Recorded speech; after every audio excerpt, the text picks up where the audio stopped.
Hello everyone, this is your friend from Naruto Audio Fanfics, and we are back once again with a brand new fanfic.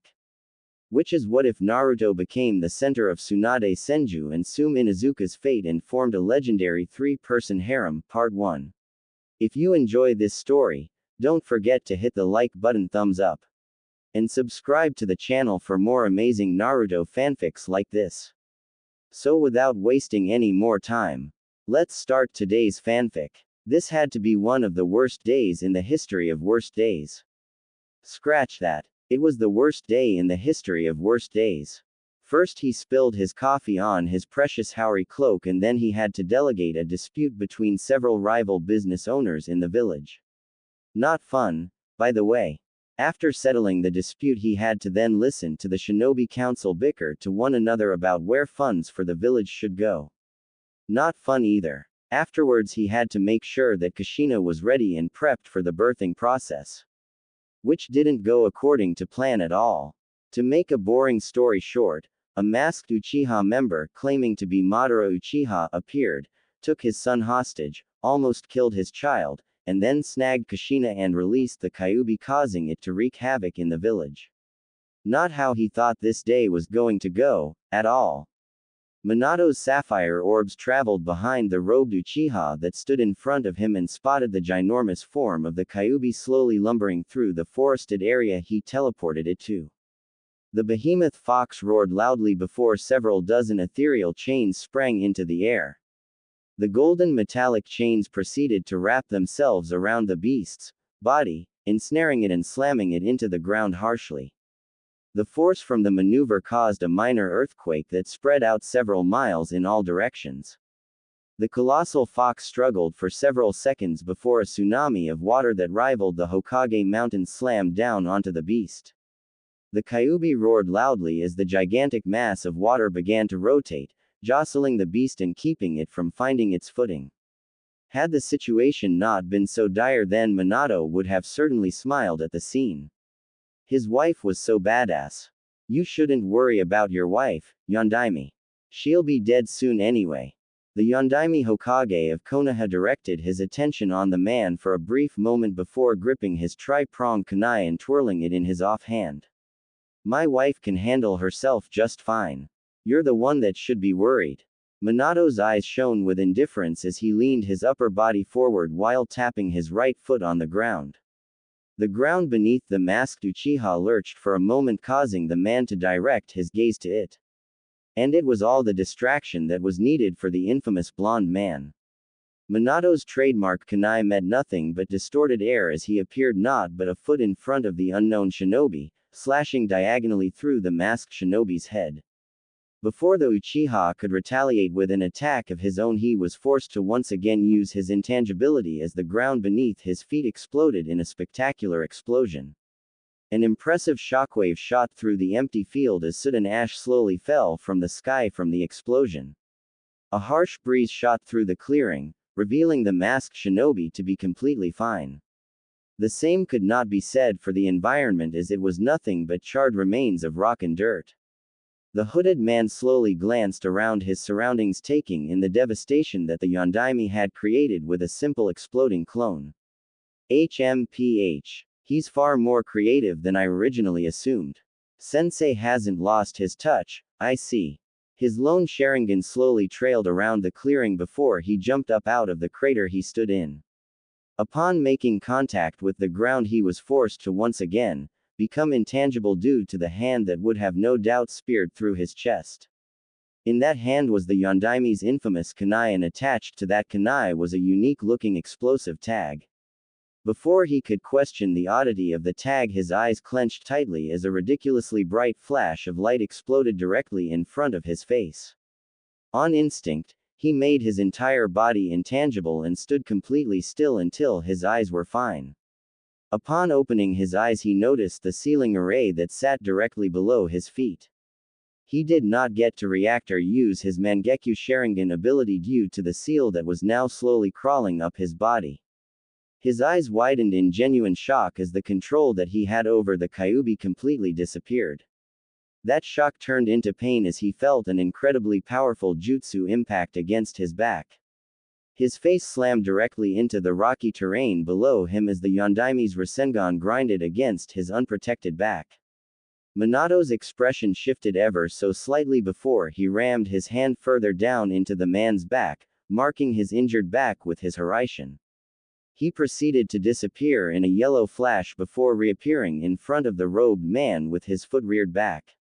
Minato's sandaled foot made direct contact with the man's porcelain mask, shattering it into 1,000 pieces and sending his body rocketing into the air. The now maskless Uchiha was airborne for all but a nanosecond before being sent to the ground by an insanely monstrous strike to the gut. His back cratered the earth harshly and a volley of blood ejected from his mouth as the blonde cage appeared in another yellow flash with his foot striking against his sternum. The earth beneath the shinobi exploded in a brilliant display of rock and dirt as a hidden explosion hidden under the soil engulfed the two shinobi. Minato appeared in a yellow flash several meters away completely fine without a single scratch or scuff mark. His eyes were no longer their sapphire blue and instead resembled the eyes of the toad summons. A black horizontal bar surrounded by a tan-ish, yellow pupil. Surrounding his eyes was a dark orange pigment that resembled a woman who had gone a little overboard on her eyeshadow. Didn't really need to use sage mode, but vindication is a good feeling. He idly thought with a hardened gaze. He narrowed his eyes before slowly making his way towards the man who claimed to be Madara Uchiha. Which he didn't believe at all. Madara Uchiha wouldn't hide his face like a coward. He was a warrior. Born and bred in war. He lived for the thrill of a worthy fight. Madara Uchiha would just never wear a mask to hide his visage. It was beneath someone of his stature and power. If you believe yourself to be incredibly powerful, then how you present yourself would reflect that. No. This individual was an imposter. A weak one at that. Taking his son as leverage against him only to attack his weakened wife. Anger blossomed in Minato's heart as he reached the man and stood over his injured and dilapidated form. He took in the man's appearance and noticed the odd blemishes that made up his skin. Wrinkled, white flesh greeted his eyes and Minato had to stop the frown that oh so badly wanted to form on his face. This child. He bore a significant resemblance to one of his old students. A student that was dead. Obito Uchiha. Minato said nothing as he stared directly at the teenager that was certainly Obito Uchiha. 1,000 thoughts ran through his mind for an entire minute before he closed his eyes. He calmed his breathing before raising his hand into the air. A small, blue orb began to form in the palm of his hand before spinning rapidly. The orb of pure chakra rotated at untraceable speeds before growing larger. It proceeded to grow larger than Minato's head and showed little signs of stopping. Upon reaching the size of a small house, Minato finally let up on the oversized Rasengan. His unique eyes slowly trailed up towards the jutsu for a moment before he shook his head. I don't know how you survived and quite frankly, I don't care anymore.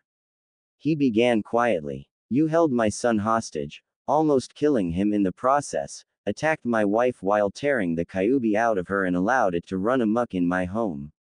His tone shifted darkly as his eyes grew cold. I will see you in hell, Obito. The overpowered Rasengan descended upon Obito immediately after his words. The entire clearing exploded due to the ginormous amount of chakra the Rasengan possessed. It destabilized a second after, engulfing the field in a spectacular explosion of bluish-white chakra. Minato walked out of the explosion with a hardened expression before shifting his gaze towards the restrained Kyuubi who was trying to form a Bijudama. He disappeared in a yellow flash shortly after. Break. Stay the down you oversized mutt. Kushina's red tresses swayed erratically as she struggled to keep the gigantic beast from moving. Copious amounts of blood ejected from her mouth as the Biju managed to snap one of her many Kongo fuses. Kushina roared a battle cry that would have impressed Madara Uchiha himself as 10 more chains spring from her back, impaling the Kyuubi's tough hide and anchoring it to the earth. She proceeded to flex every muscle in her body as another gigantic tsunami of water slammed down onto the titanic fox. The red-headed Uzumaki huffed several times as sweat freely flowed down her beautiful face.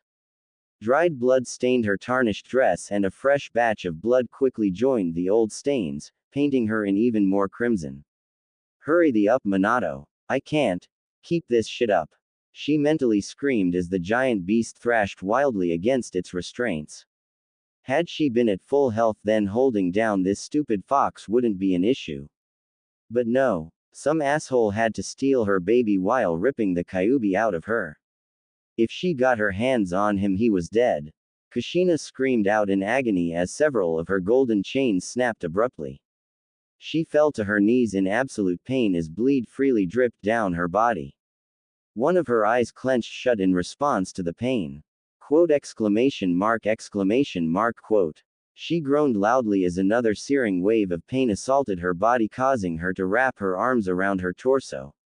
She could feel it. She was getting weaker. She was dying. The pain of having her biju forcefully ripped out of her was now beginning to take its toll. It didn't help that she was using ridiculous amounts of chakra to keep the damn fox from going anywhere. Yes. She was going to die tonight. There was no doubt about that. She'd be sad if it wasn't for the fact that she was trying to stay alive while preventing the Kyuubi from reaching Konoha. Sometimes she hated being a good person. You're such an annoying piece of shit. Kushina wobbly rose to her feet and glared directly at the giant biju that returned the gesture with its own hateful gaze. You too. The giant fox growled angrily before it snapped the chains that were wrapped around its snout, causing another wave of pain to shoot through Kushina's body. The woman fell to the ground once more while vomiting a healthy amount of blood onto the ground beneath her. She slowly rose her head towards the beast and her eyes widened exponentially as she stared at the giant ball of condensed chakra that was resting in front of the beast's mouth. Her mouth dropped in silence as she stared at what was the equivalent of a nuclear bomb. Oh shit. Oh shit. Minato ooh. The Kyuubi released the bijudama, aiming directly for Kushina's form. Kushina closed her eyes as she waited on the cold hands of death to snag her soul. She sat completely still for a few moments before realizing that she wasn't, well, dead. Her left eye slowly peeked open and a smile of relief appeared on her face as she stared at a familiar white haori with the kanji, 4th Hokage, written on it. The Yondaime Hokage stood protectively in front of his wife with both of his hands held up. In the center of his cupped hands was one of his kunais. In front of the kunai was a massive Hiraishin formula that was currently engulfing the bijudama that the Kyuubi had released. A few seconds passed by before the bijudama completely disappeared into the ceiling formula. Minato sighed quietly as he teleported the atomic bomb away. Not a second later did the shockwave from the attack blast through the area, almost sending Kushina flying due to her weakened state. Minato's cloak flared wildly in the wind as he stared into the eyes of the Kyuubi. The beast seemed to almost sneer and reared its head back to repeat its failed attempt at getting rid of its former Jinchuriki. We're pressed for time, Kushina. Minato glanced behind his back and stared into the violet eyes of his wife. We need to reseal it. Kushina was silent for a moment before weakly nodding her head. She erupted into a harsh coughing fit before slowly standing to her feet with the aid of her husband. No. I'll prepare the array. Kushina wiped the excess amount of blood that painted her body before running through several hand seals. She fell to one knee as she slammed her hand on the ground, causing a unique-looking altar to appear atop of a bizarre-looking array. When she turned her head towards Minato, she noticed her newly born son sleeping peacefully in his arms. A weak smile formed on her face as Minato slowly kneeled beside her. He's so cute. She rose one of her hands towards her baby and stroked his tiny cheeks with one of non-bloodied digits. He'll definitely be a lady killer. Hee. A weak grin tugged at her face after her statement. One that caused no small amount of pain to form in Minato's chest. He could see clear as day that Kushina was not going to live for much longer. She was alive off of sheer willpower. No normal person could take this amount of damage to their body and survive. The fact she was not only standing but fighting after having her biju extracted was incredulous. Minato allowed Kushina to hold the baby, making sure that she wouldn't drop him due to her weakened state. He gingerly led her hands towards the small altar before resting him inside the unique-looking crib. After making sure that little Naruto was in his crib, Minato directed his gaze back onto the Kyuubi and his features harshened. He rubbed Kushina's back before slowly rising to his feet and glaring into the beast's eyes. I'm going to weaken the Kyuubi even more. Minato stepped out of the array and began to slowly make his way towards the ensnared Biju that was still thrashing against its restraints. I already know what you're going to do, Kushi-chan. Minato slowly turned his head towards Kushina and stared directly into her violet orbs. Unshed tears swam in his orange orbs as husband and wife met each other's gaze for what could be the last time. I love you. So much. Tears freely fell down Kushina's face as she replied. I love you too, you stupid idiot. She screamed with no venom, trying desperately to lighten the mood regardless of what was going to eventually happen. It did its job as Minato cracked a tiny smile despite the single tear that fell down his cheek. He slowly turned back towards the Kyuubi before taking in a deep breath and steeling himself. Minato's unique pupils bore into the Kyuubi as he slowly raised his hand in front of him. A Rasengan immediately formed on his hand and Minato slowly closed his eyes before channeling his elemental affinity and encircling it around the jutsu. I've only ever did this once. Please work. He pleaded desperately. Futon chakra began to encompass his Rasengan, causing an ear-piercing shrieking noise to emit from the jutsu. Several seconds passed by as the shrieking began to grow louder and louder. The Rasengan began to grow larger as a rotating blade of wind began to jut outwards from the Rasengan. Minato breathed in deeply before channeling even more chakra to the Futon-infused Rasengan. The ear-splitting shrieking only got louder as the Rasengan grew yet again in size, now being only slightly smaller than an average man. Minato grit his teeth as he held the jutsu in his hand. He could feel thousands upon thousands of microblades of wind trying to cut through his sage-infused hand. He reared his arm back before taking aim at the Kyuubi and glaring directly at the beast's head. Futon. Rasenshuriken. Minato roared loudly before throwing the jutsu directly at the Kyuubi. The jutsu sliced through the air with ease and seemed to only get faster as it closed in on its own target. The Kyuubi could do nothing but watch as the jutsu finally reached its position. Upon making contact with the snout of the Kyuubi, the jutsu expanded almost 5 times its original size, now resembling a large home. A dome of pure wind engulfed a large portion of the Kyuubi's face, causing the beast to roar in actual pain as the millions upon millions of micro blades sliced into its face.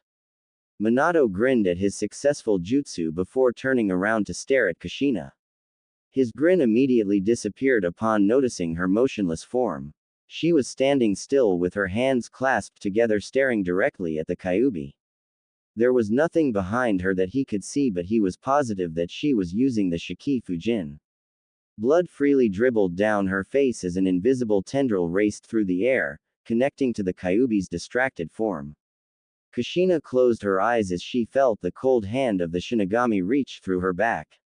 After a second of weightlessness, the Shinigami tugged directly on the soul of the Kyuubi, gaining its attention. After realizing what was about to happen, the beast reared its hand-like appendage back to strike the woman down. It was distracted by an incredibly powerful gust of wind that slammed into the side of its face. Futon. Atsugai. Minato began to rush towards the beast, firing off several powerful wind jutsus to stun the beast and prevent it from attacking Kushina. Each time it rose its hand, Minato would fire several futon jutsu at the appendage, preventing it from moving. Minato clapped his hands together as a tornado of wind exploded out from his body. The raging cyclone clashed with the gigantic Biju, knocking it back onto its side and preventing it from even moving. Senpo.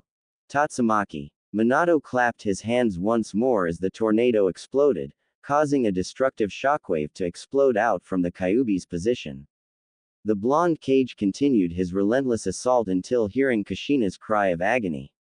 He was next to her near instantaneously with his palm resting against her back. He couldn't see what was happening but understood that Kushina would need more strength to completely seal the Kyuubi away. His left hand snaked around her abdomen as green chakra surrounded the appendage. Kushina's sigh of relief was music to his ears in her stony eyes. Cammy. He was going to miss her. I'm not going out like a little bitch. Her violet orbs were alight with fury as she grit her teeth. Her chakra flared once more as the Kyuubi released a furious roar. Get the INNNNN. She screamed furiously. In response to her renewed vigor and strength, the Shinigami practically ripped the Kyuubi's soul out and causing the beast to physically disappear. The crimson chakra of the beast was immediately sucked into the seal that rested on Naruto's navel, effectively sealing it away. Kushina. Minato caught her body a second later and began to slowly lower himself to the ground with his left resting over her abdomen and his right hand propping her up. B baby. She weakly called out. Her once bright and expressive amethyst orbs were now dull and lifeless. It felt as if someone was driving a kunai through Minato's heart as he stared at his weak and dying wife. He mentally shook his head at the words he used to describe her. Weak wasn't a word that anyone in the elemental nations would use to describe Kushina. She was anything but weak. But right here and now. He shook those thoughts away before slowly reaching out to his son and gently picking him up from the ceiling altar. He watched Kushina's eyes light up with renewed vigor once more as a painful smile formed on her bloody face. This scene. It was killing him. To know that the woman he loved more than life itself was going to die. And he could do nothing about it. Nothing. But he didn't show these thoughts on his face and just watched his dying wife gently caress their child. She'd never see him grow up. She'd never hear his voice. She'd never see him take his first steps. She'd never say, "You cry like a little girl." Minato-kun. Minato idly realized that tears were freely flowing down his face. His gaze strayed towards his son before returning to his wife's hazy eyes. "You'll never see him grow up. And that hurts me the most," he explained sadly, not caring in the slightest over the fact he was crying. Kushina's eyes began to slowly close with her breathing following suit. No. I won't, but. Her eyes shut as she released a gentle exhale from her body. Minato patiently waited for her to continue speaking. Which would never happen again. Kushina had taken her last breath, in the arms of her loving husband holding her beloved child. Such beautiful misery. It was the scene that Hiruzen Sarutobi, the Sandaime Hokage, and several dozen Anbu were greeted to when they finally reached their leader's location. Their indomitable leader was just blankly staring at the face of his lover. Their child was sleeping soundly, not even fussed about the events that had led to this outcome. Hiruzen closed his eyes and bowed his head low, allowing for a moment of silence to pass through for Kushina and all of those that had suffered due to this tragedy. The Sandaime breathed in deeply before slowly making his way towards his successor's position. Upon reaching the man and his now deceased wife, he bowed his head. "I'm sorry for your loss, Minato-kun." The Yondaime did not immediately respond to his predecessor as he continued to stare at Kushina's face. Several moments of silence passed by before he finally spoke. "I couldn't save Bawako." A stray tear slid down his cheek despite the blank expression on his face. "I'm sorry, Hiruzen." A pained expression formed on his face as he clenched his eyes tightly. "I couldn't protect Konoha." He was stopped from breaking down as a gentle hand rested atop his shoulder. His eyes opened and he came face to face with a crouching Hiruzen who sported a small smile. "You did everything you could, Minato." The elderly man gripped Minato's shoulder firmly as he continued speaking. "You can only be successful for so long, child. One day, even winners have to lose." Hiruzen patted Minato's shoulder and slowly rose to his full height. "No one in this village is going to blame you. You and Kushina saved it, Minato. Always remember that." The Sandaime Hokage turned away from his successor before ordering the Anbu in the clearing to return to the village and aid anyone that needed it. Minato stared at Hiruzen's back for a moment before returning his gaze to Kushina's face. He stared at her for several long seconds before stealing his features. Never again. Ever. Break. Civilian casualties are estimated anywhere from 3,500 to 7,500, Hokage-sama. Minato's eyes slowly opened as he stared at one of his advisors. The man, Inara, flipped through the papers on his clipboard before scratching his goatee and sighing quietly. Shinobi casualties are a fraction of that. Specifically, 746. Shikaku Nara shook his head before speaking once more. All things considered, it could have been a lot worse. Minato stared at the Nara clan head for a moment before directing his attention to the paper that sat on his desk. It was more or less a synopsis of the damages, deaths, etc. that had occurred only a few hours ago. Most of it was only estimations and the like, so Minato would take what he could. So much work had to be done. So much work. The Yondaime rubbed his eyes tiredly as he remained silent for several minutes, trying to compartmentalize everything that happened tonight. He just wanted to go home and be with his son and grieve for the death of his wife. But he couldn't do that. He had to be the Hokage first, and while he certainly didn't like it, he had to get used to it. 2 years as the Hokage and a catastrophe had already struck Konoha. He was doing a fantastic job. Permission to speak freely, Hokage-sama? Shikaku asked in a bored tone while placing the clipboard on Minato's desk. At Minato's simple hand gesture, he spoke bluntly. You look like shit, Minato. You need to go home and rest. Shikaku proceeded to cross his arms against his chest and stared into Minato's eyes. You have more than a dozen shadow clones flashing around the village trying to do damage control on top of having protected the village against the Kyuubi and some unknown attacker. You've done enough. Minato sighed tiredly as he shook his head. I need to be the leader first. If I show weakness, then morale will dwindle. He stood up from his chair before walking towards the large window in his office. His sapphire orbs stared out into the destroyed village with a morose expression. I am going to call for Jiraiya's return, and I will be bringing Tsunade back to provide aid for the wounded as well as creating her medic shinobi program proposal that Hiruzen denied. Shikaku was silent for a moment before sighing quietly. We had medics on every single team during the Third Shinobi War. Minato shook his head as he spotted several yellow flashes across the village. It can be better, and that's why I'm bringing her back. Tsunade is the most brilliant medic nin that ever existed.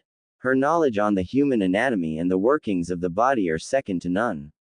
Shikaku acquiesced to that one. Tsunade was the best medic in the entirety of the elemental nations. Still, doesn't mean she'd willingly come back. And if she doesn't come back? Shikaku proposed with a raised eyebrow. There was a silence that followed his question. A silence that honestly unnerved Shikaku. Minato's head turned slightly, allowing Shikaku to see the beast that lurked deep within the Yondaime. Shikaku was no longer staring at Minato Namikaze. The kind-hearted man was nowhere to be seen, and in his place was an entirely different individual. He was speaking to the yellow flash of Konoha. The man that had killed several thousand enemy shinobi in the blink of an eye, thus ending an entire war. The man that had just fought the strongest Biju in the elemental nations and the youngest Kage to ever take the position. Then I will drag her back. She has no other options. Minato replied rather simply. Shikaku resisted the urge to shudder as Minato's eyes seemed to stare into his very soul. Relief spread throughout his body as the man finally returned his gaze to the window to stare out into the village. Shikaku forgot how easy it was for Minato to flip the switch that all shinobi possessed. Only his switch was far more threatening, oppressive and terrifying. The man was the ideal and perfect shinobi.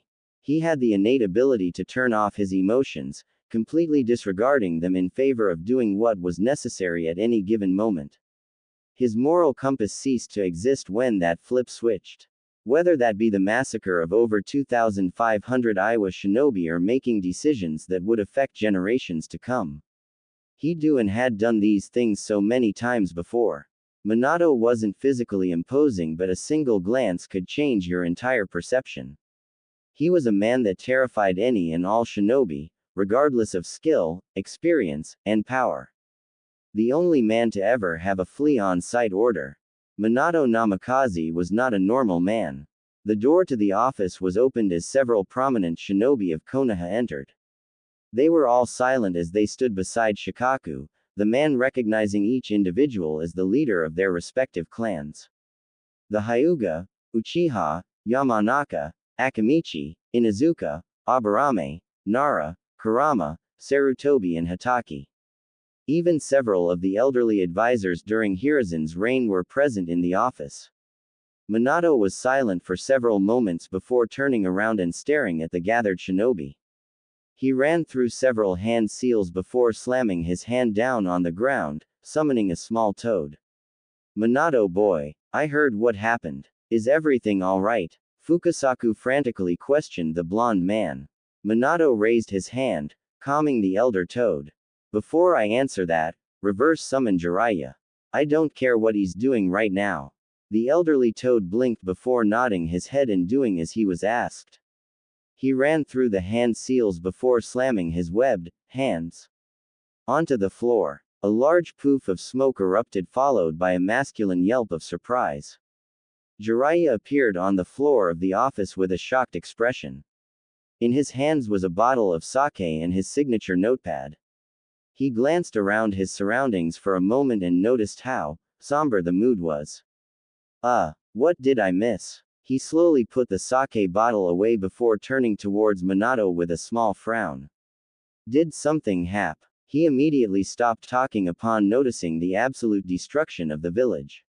His eyes widened exponentially as he shifted his gaze to Minato.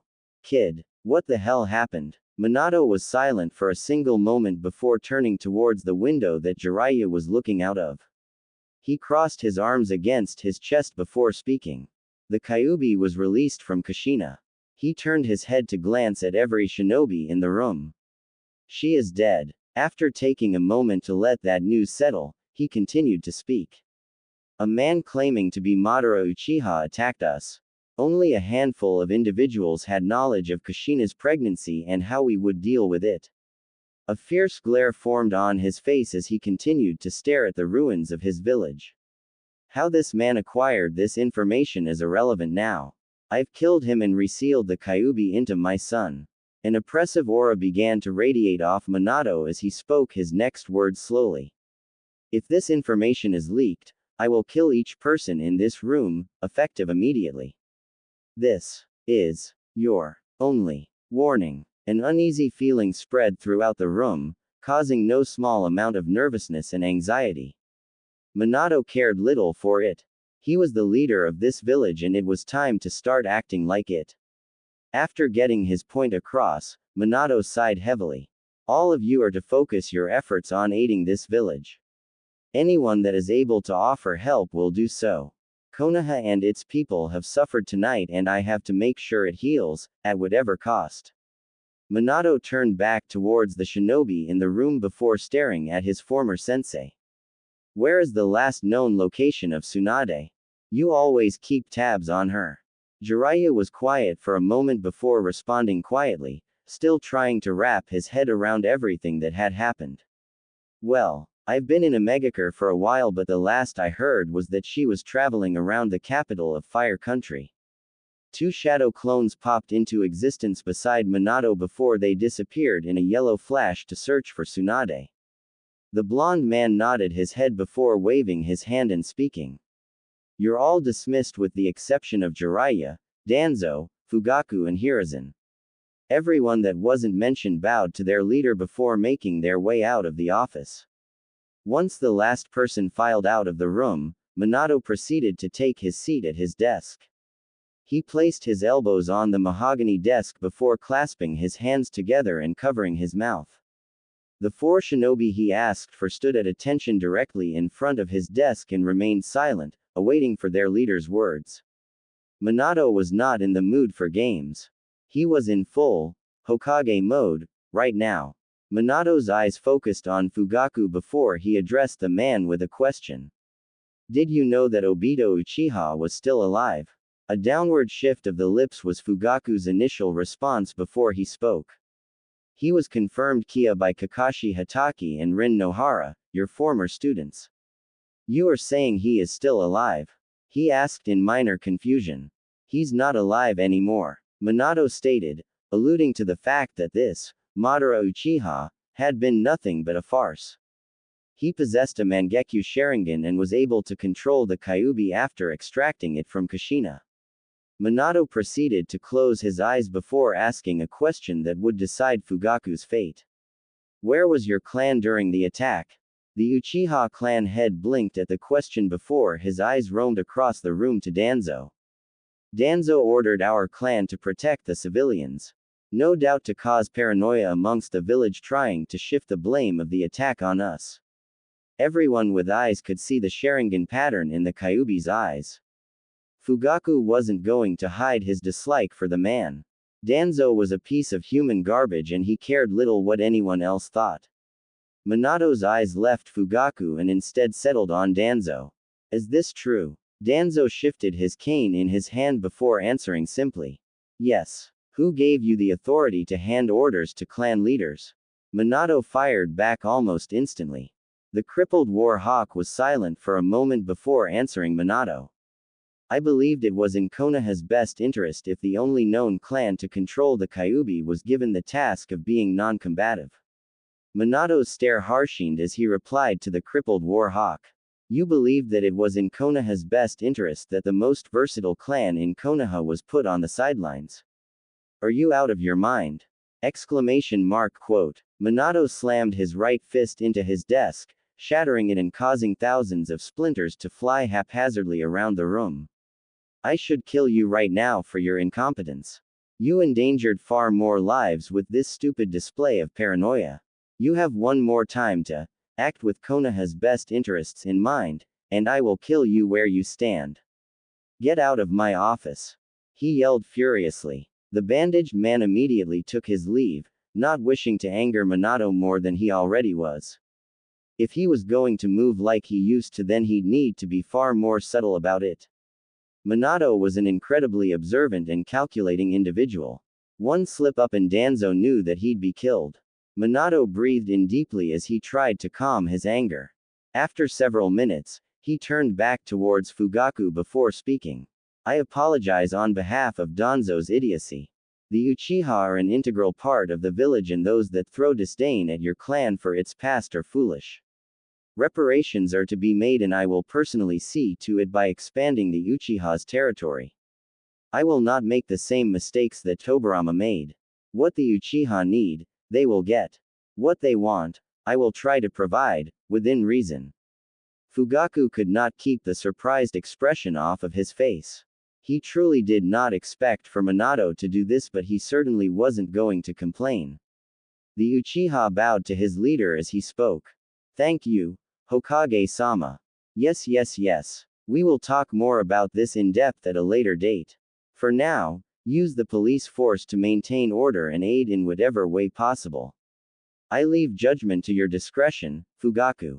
The Uchiha once again bowed to his leader before exiting the office with a noticeable pep to his step. It was an amusing sight considering the man was usually always in control of emotions. Why are you in Amegakure? Did you find those kids that you once trained? Minato glanced towards Jiraiya as he questioned the man. The Toad Sage sighed quietly before crossing his arms against his chest. I've been searching but no luck. It's been a few months and I think I'm going to call it quits. Minato nodded his head before glancing towards Hiruzen, who had remained silent the entire time. Any advice? Hiruzen offered the man a smile before replying. You seem to have the situation handled. He jibed good-naturedly. A small smile cracked on the blond man's face as he leaned back into his chair while staring at the ceiling. The smile slowly disappeared though as the thoughts from today's events resurfaced. Kid, you gonna be okay? Minato's eyes trailed down towards Jiraiya and Hiruzen, who were looking at him with genuine concern. A conflicted expression formed on his face before he spoke. I will eventually be. He answered truthfully. Where is the kid anyway? Jiraiya asked curiously. The Yondaime sighed while rubbing his eyes. I have Kakashi watching over him with a few clones watching over him, and I have several barriers surrounding the location. To say that Minato was a paranoid individual was an understatement. After all, his wife had just died despite all of the precautions they had made, and while he doubted a similar attack would happen again, he wasn't going to take that chance. You should get some rest, kid. You look like shit, Jiraiya proposed rather bluntly. Minato rolled his eyes with a sigh before turning to gaze out the window. Shikaku said the same thing. He turned his head towards his mentors with a small frown before speaking. Do I really look like shit? The two men did not hesitate to nod at the question and caused no small amount of annoyance to Minato. Traitors. Fine. Fine. I'll go home and rest. Minato released a sigh that quickly tapered off into a yawn. His eyes began to grow heavy, and did he only now finally understand how tired he actually was. Today had truly tried his mental fortitude. The man turned towards his mentor before bidding them goodnight and disappearing in a yellow flash. Upon leaving, the two older shinobi glanced at one another. You think he'll get through this? Jiraiya asked curiously. Hiruzen sighed quietly before shaking his head and replying quietly. He has no other option, Jiraiya. Break. Are you sure that you don't need me to stay, sensei? Minato glanced at his only remaining student from his time as a teacher before smiling. Yes, Kakashi. If I need you, I'll call for you. He proceeded to ruffle the masked boy's hair. Kakashi's face scrunched up in annoyance as he swatted the man's hand away from his head. Minato proceeded to teleport the boy out of his home before glancing around his home. Peace and quiet. It wasn't normal. Kushina would usually be yelling about something mundane at this time. Sorrow began to burrow its way into his heart as his eyes grew misty. Before the years could fall, the distinct sound of a baby crying was heard. Minato was by his son's crib instantly and stood over him with furrowed eyebrows. He was confused for all but a second before a disgusting stench entered his nostrils. Well, it seemed he needed to change to Naruto. Right. Okay. Minato stared at Naruto with an unsure expression for several long moments before grimacing lightly and speaking aloud to himself. How do I change your diaper? You look so dumb in that hat. Minato's sapphire eyes traveled towards Kushina, who was sitting on the windowsill of his new office. A small smile formed on his face as he fished out one of his Hiraishin kunais. I don't know, Kushi-chan. He replied as he gazed at his reflection from his weapon. I think it fits me pretty well. An obnoxious snort from the red-haired woman, the response he was given. Minato just smiled though as he gazed at his wife, who was now staring out into the village, admiring how the sun bounced off her and how beautiful she looked. The hell are you staring at? Minato blinked at Kushina's rather aggressive question before his smile grew larger. You, he replied quietly. You're so beautiful. Satisfaction blossomed in Minato's chest at the way Kushina began to handle his compliment. Her eyes immediately averted from his and a small hue of crimson formed on her face. Shut up, idiot. Minato slowly rose from his seat as he made his way towards his wife. Upon reaching her, he placed his left hand on her cheek before slowly guiding her gaze towards himself. Violet met Sapphire as both husband and wife stared into one another's eyes. I love you, Kushina. Minato expressed sincerely. Though embarrassment channeled deep within her core, Kushina replied, albeit rather quietly. I love you too, Minato-kun. The fourth Hokage's eyes crinkled from the smile now adorning his face as he leaned in to kiss her. Their lips met in a rather delicate manner as Kushina's hands grasped her lover's haori. The crimson-haired woman pulled away first and a large grin formed on her face. Let's have some babies. Before Minato could truly comprehend his wife's statement, he was pounced on by said woman, who didn't bother waiting for a response. Minato slowly opened his eyes and was greeted to the familiar ceiling of his master bedroom. A dream. The blonde man did not move, choosing to stay put in his bed. It was quiet in the room, somber even. Minato didn't really care either way so long as it remained silent. He welcomed the silence. He embraced it. The only sound that could be heard was from the old grandfather clock that belonged to Minato. Squashed that thought before it could truly even finish. Tick, tick, tick, tick. Seconds turned to minutes, and minutes turned to hours. Minato continued to remain motionless in his bed. His once vibrant eyes now carried a dull tone to them as he continued to stare at the ceiling of his room in silence. Tick, tick, tick, tick. 3 days. It had been 3 days since that fateful night. 3 days since Minato had gotten more than 2 hours of sleep. 3 days since he had truly eaten. His bed was his solace. It was a safe haven. Even if it did remind him of Kushina.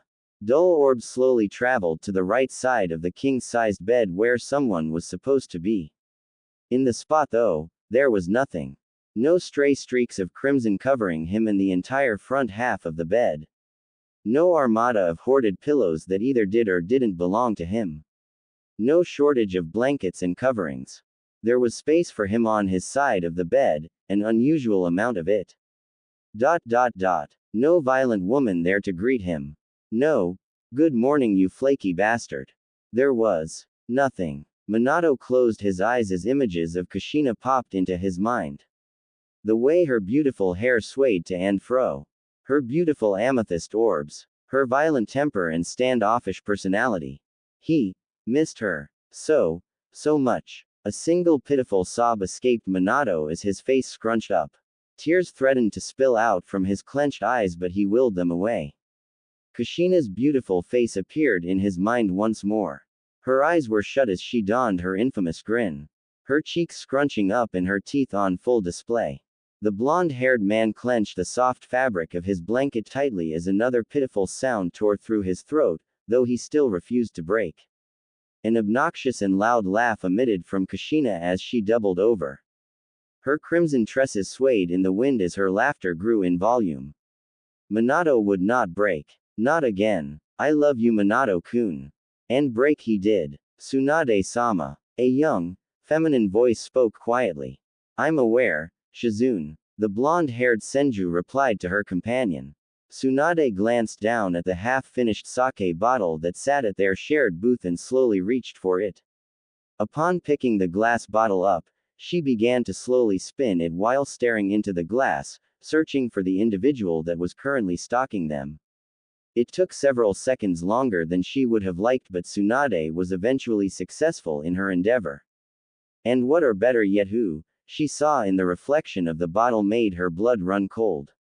Tsunade's honey-brown eyes dilated, if only slightly, as she took in the form of one of the most notorious shinobi to ever grace the elemental nations. A shinobi who would go down in history as one of the most prolific killers the elemental nations has ever seen. An army killer. One that had ended an entire war by himself. The threat that he posed to the entire elemental nations was so profound that he was the only individual to have a flee on sight order. Minato Namikaze, the fourth Hokage of Konoha. Known by his famous or rather infamous nickname, the Yellow Flash. Tsunade-sama, are you okay? The busty woman was snapped out of her trance by Shizune's question. Her eyes traveled back towards the sake bottle in her hand and noticed that Minato was no longer in the reflection. Adrenaline surged through Tsunade's body as she dropped the glass bottle while whipping her head towards the space Minato had previously occupied. Silence. Silence. But she had dropped the glass bottle. It should have. Careful there, Tsunade-sama. You almost dropped your sake. Tsunade's heart stopped for a single second as the voice of Jiraiya's only student entered her ear.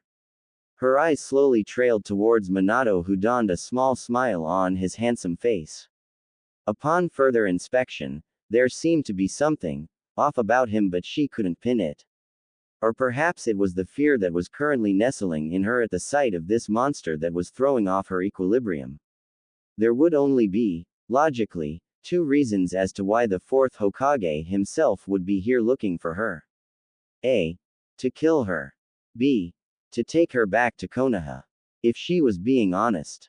Both were awful, but one of them at least had her staying alive. This was still a lose-lose situation and she knew it. Minato's attention shifted to the younger woman who sat at the booth and offered her a small smile. Hello, Shizune. He placed the bottle of alcohol back on the table before continuing. I'd like to speak with your aunt. Do you mind giving us some privacy? The 16-year-old youth could do nothing but openly stare at the man who was feared by all nations due to his actions in the Third Shinobi War. Licking her lips nervously, Shizune glanced towards Tsunade before speaking in a subdued tone. She was prevented from continuing as the blonde army killer placed his right hand on her shoulder, deliberately staring into the eyes of Tsunade as he did so. Go on now, little one. Minato did not relinquish his gaze on Tsunade as he spoke. 5 minutes is all I need, okay. Shizune swallowed the bile that wanted to spew out of her throat before slowly standing to her feet. She nodded her head silently before bowing low to her uncle's lover and the fourth Hokage. Minato offered the girl a gentle smile, one that was not returned as Shizune practically fled from the restaurant. He watched her the entire time before eventually returning his gaze to Tsunade once she was out of sight. The gentle smile that was previously adorned on Minato's immediately disappeared. The Yondaime's visage was like stone as his sapphire orbs pierced directly through Tsunade.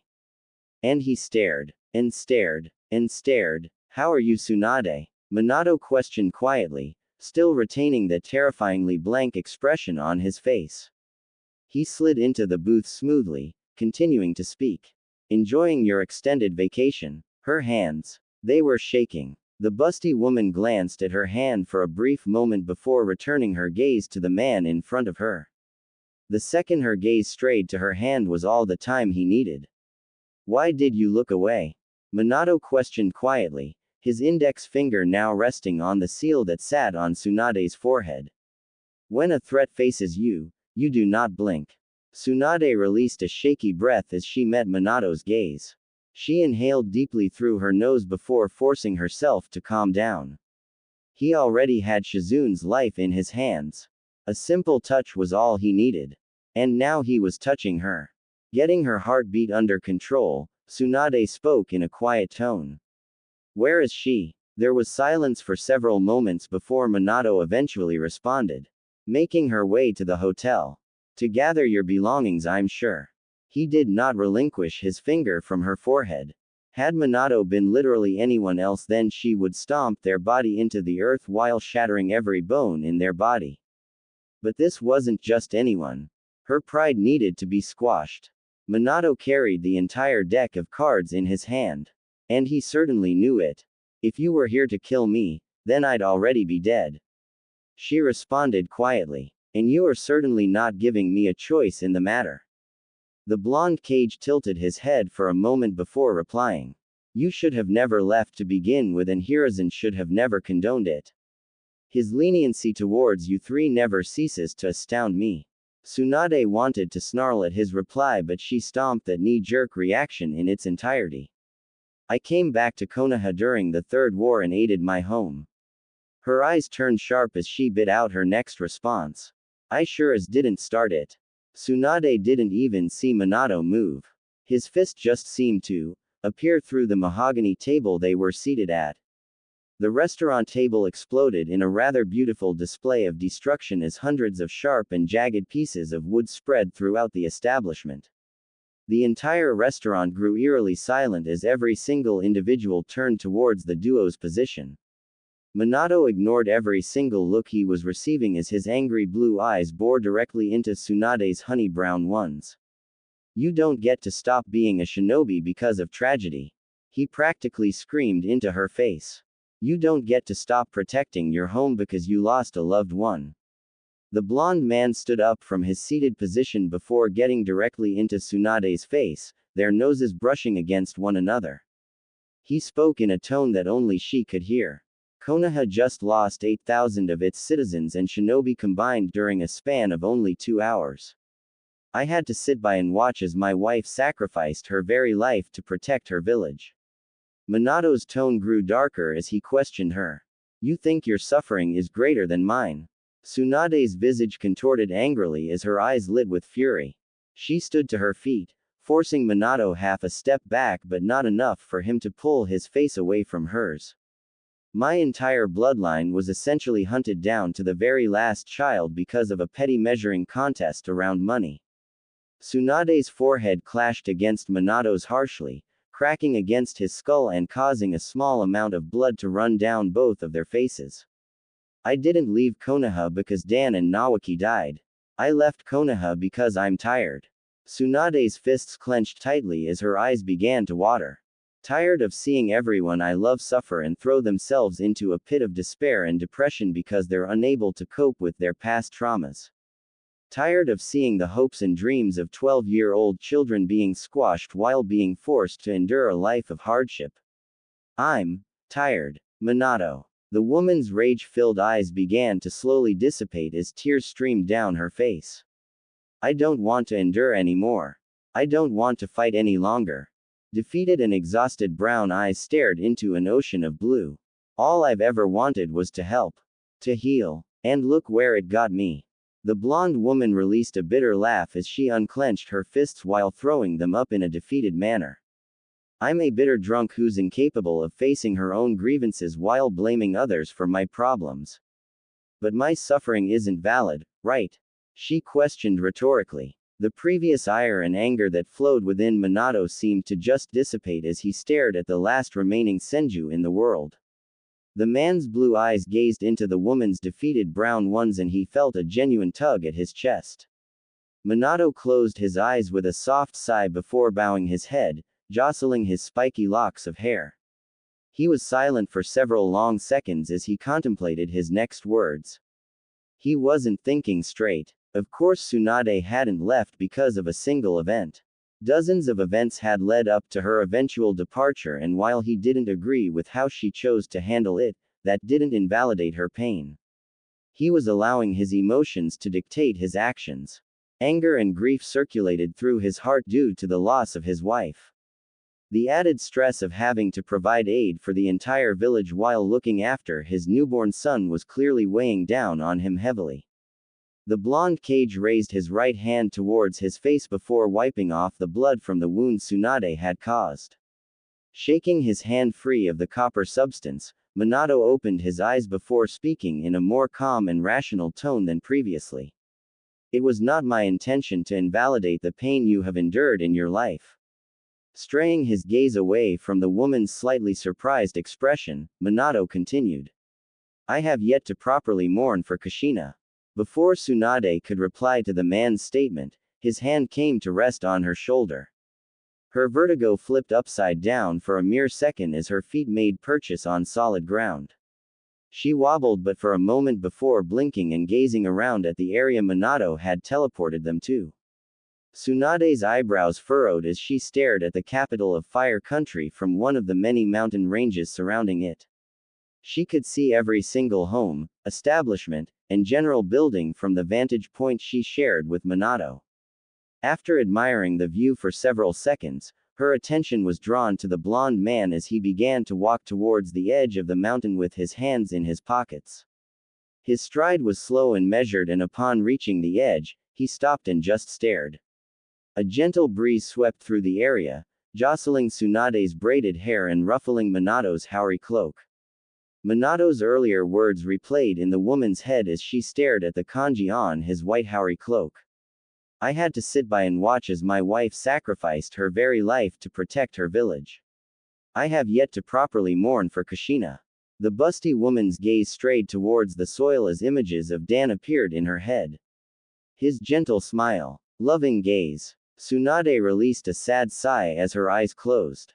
She knew exactly what Minato was going through, and while she didn't truly know Minato, she did know how losing a significant other affected an individual's psyche. Minato had stated that he hadn't even began to properly mourn her death. He likely hadn't accepted she was gone yet, possibly still clinging on to the hope of this all just being a terrible nightmare. But it wasn't, and the longer it took for him to accept this, the more it was going to hurt. What happened? She questioned quietly, trying to get her emotions settled.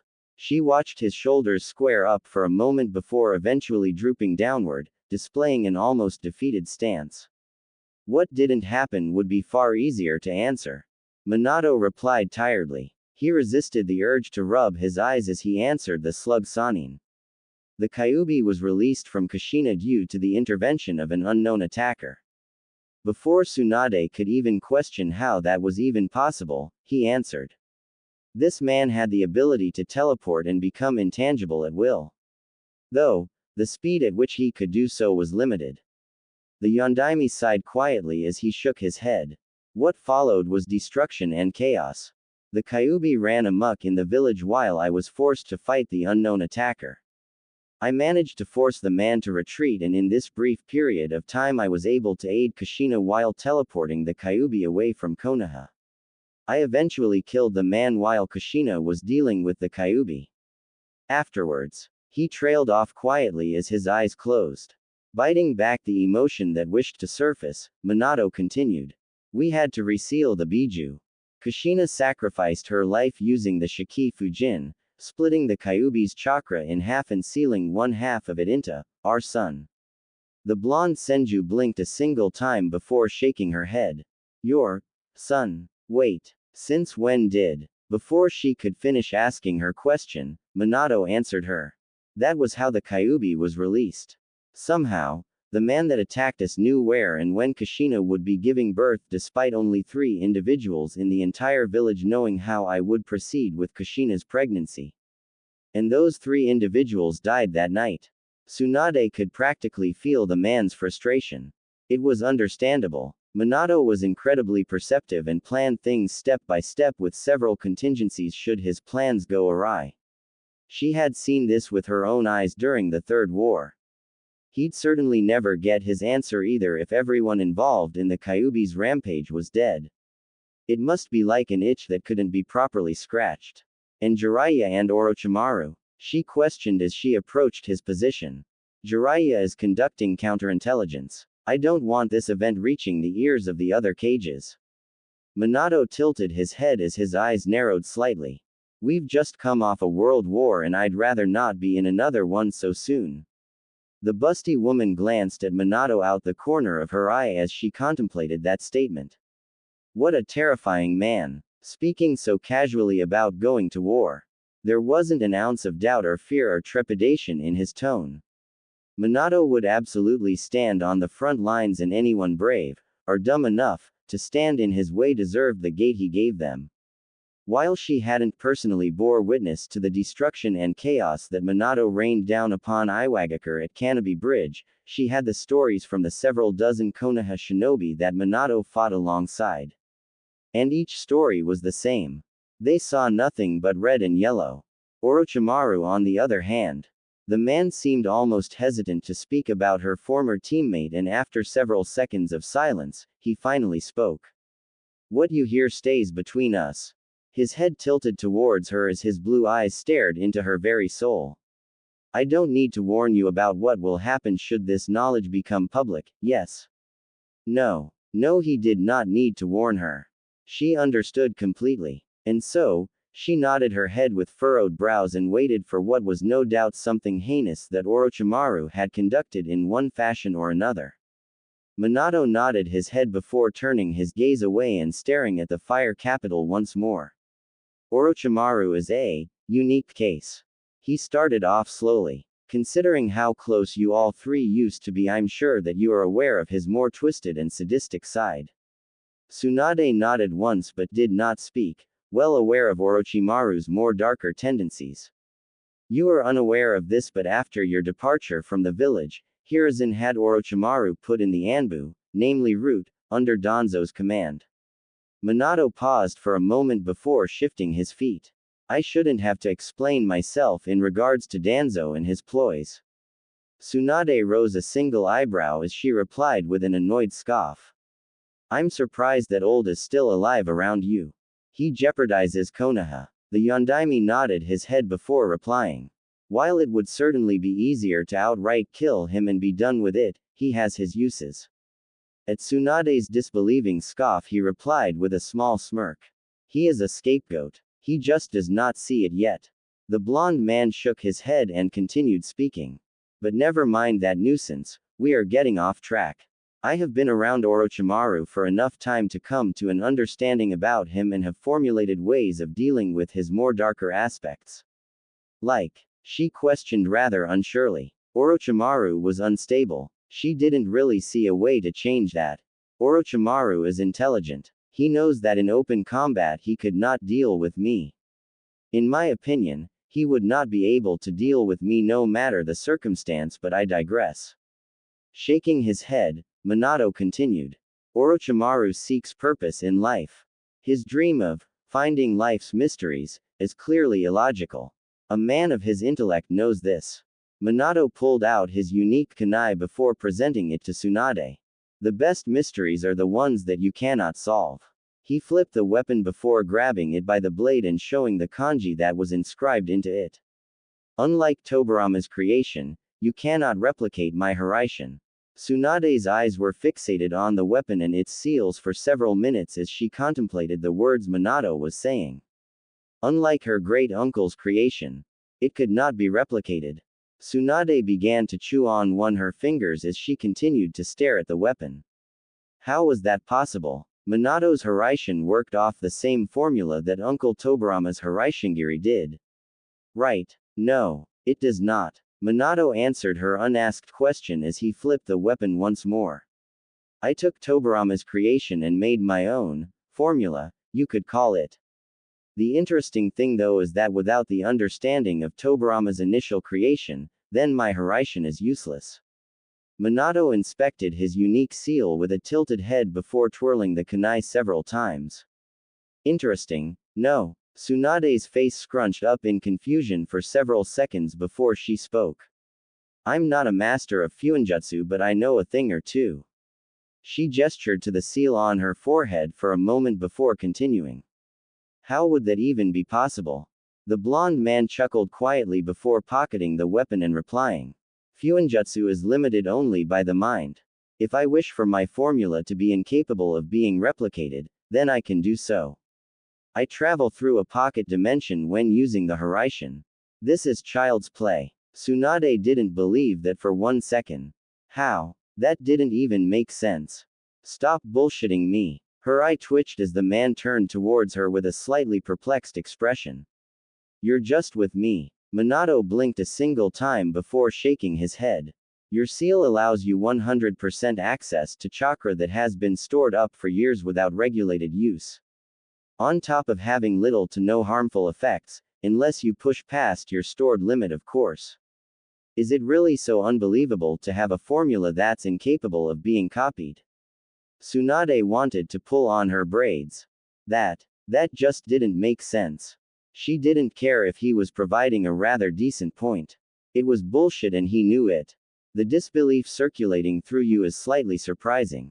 Minato spoke offhandedly. If you are incapable of innovation in the shinobi world, then you stagnate. And when you stagnate, you die. You know this more than anyone, Tsunade.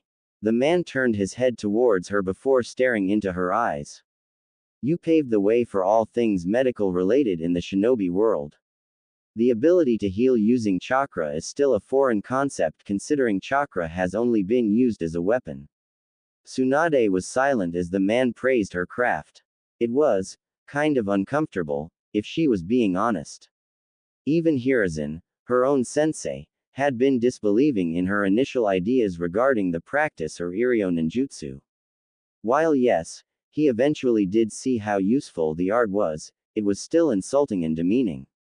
So, changing the subject, she spoke quietly. How does this relate to Orochimaru? You're telling me you're just going to give him the formula to your Hiraishin? There was absolutely no way that Minato was that stupid. That is precisely what I'm going to do. There was absolutely no way that Minato was that stupid. Tsunade's eyebrow twitched several times at his rather confident tone before she closed her eyes while rubbing the bridge of her nose. Stay calm. Minato namikaze. Tsunade began slowly, speaking in a quiet tone. Are you out of your damn mind? The fourth Hokage shrugged his shoulders nonchalantly before replying calmly. If we're being honest, then possibly. He answered rather truthfully. But I am absolutely confident that this will solve Orochimaru's existential crisis. And if it doesn't, She questioned back sharply. That technique ended an entire war in a matter of seconds. Hundreds of men and women perished in an instant due to that damn ability. Why the are you being so nonchalant about this? A small smile formed on Minato's face, one that had his eyes close. A serene expression painting his visage and a response that caused an uncomfortable feeling to form in her chest.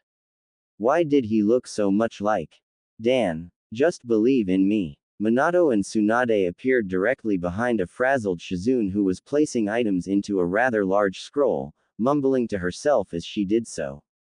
Quote. We're dead. So dead. Tsunade-sama is going to anger him and we'll cease to exist. An exaggerated gasp left her as she stood completely still. I'll die a virgin. Oh Kami. This is truly the worst timeline. An amused smile morphed onto Minato's face as he glanced towards a very annoyed Tsunade, evident by her aggressive eyebrow twitching. Before Tsunade could enact the violence that so desperately wished to surface, Minato coughed quietly, attracting the ebony-haired teen's attention. Shizune released a short yelp of surprise before spinning on her heel and launching several dozen Senbon towards the source. As soon as the weapons were released from her hand did Shizune realize who had snuck up on her. No. The Yondaime Hokage tilted his head before catching each Senbon in between his fingers. The blonde man glanced towards the weapons before shifting his attention to the now trembling teen in front of him. A gentle smile formed on Minato's face as he spoke, calming the girl slightly.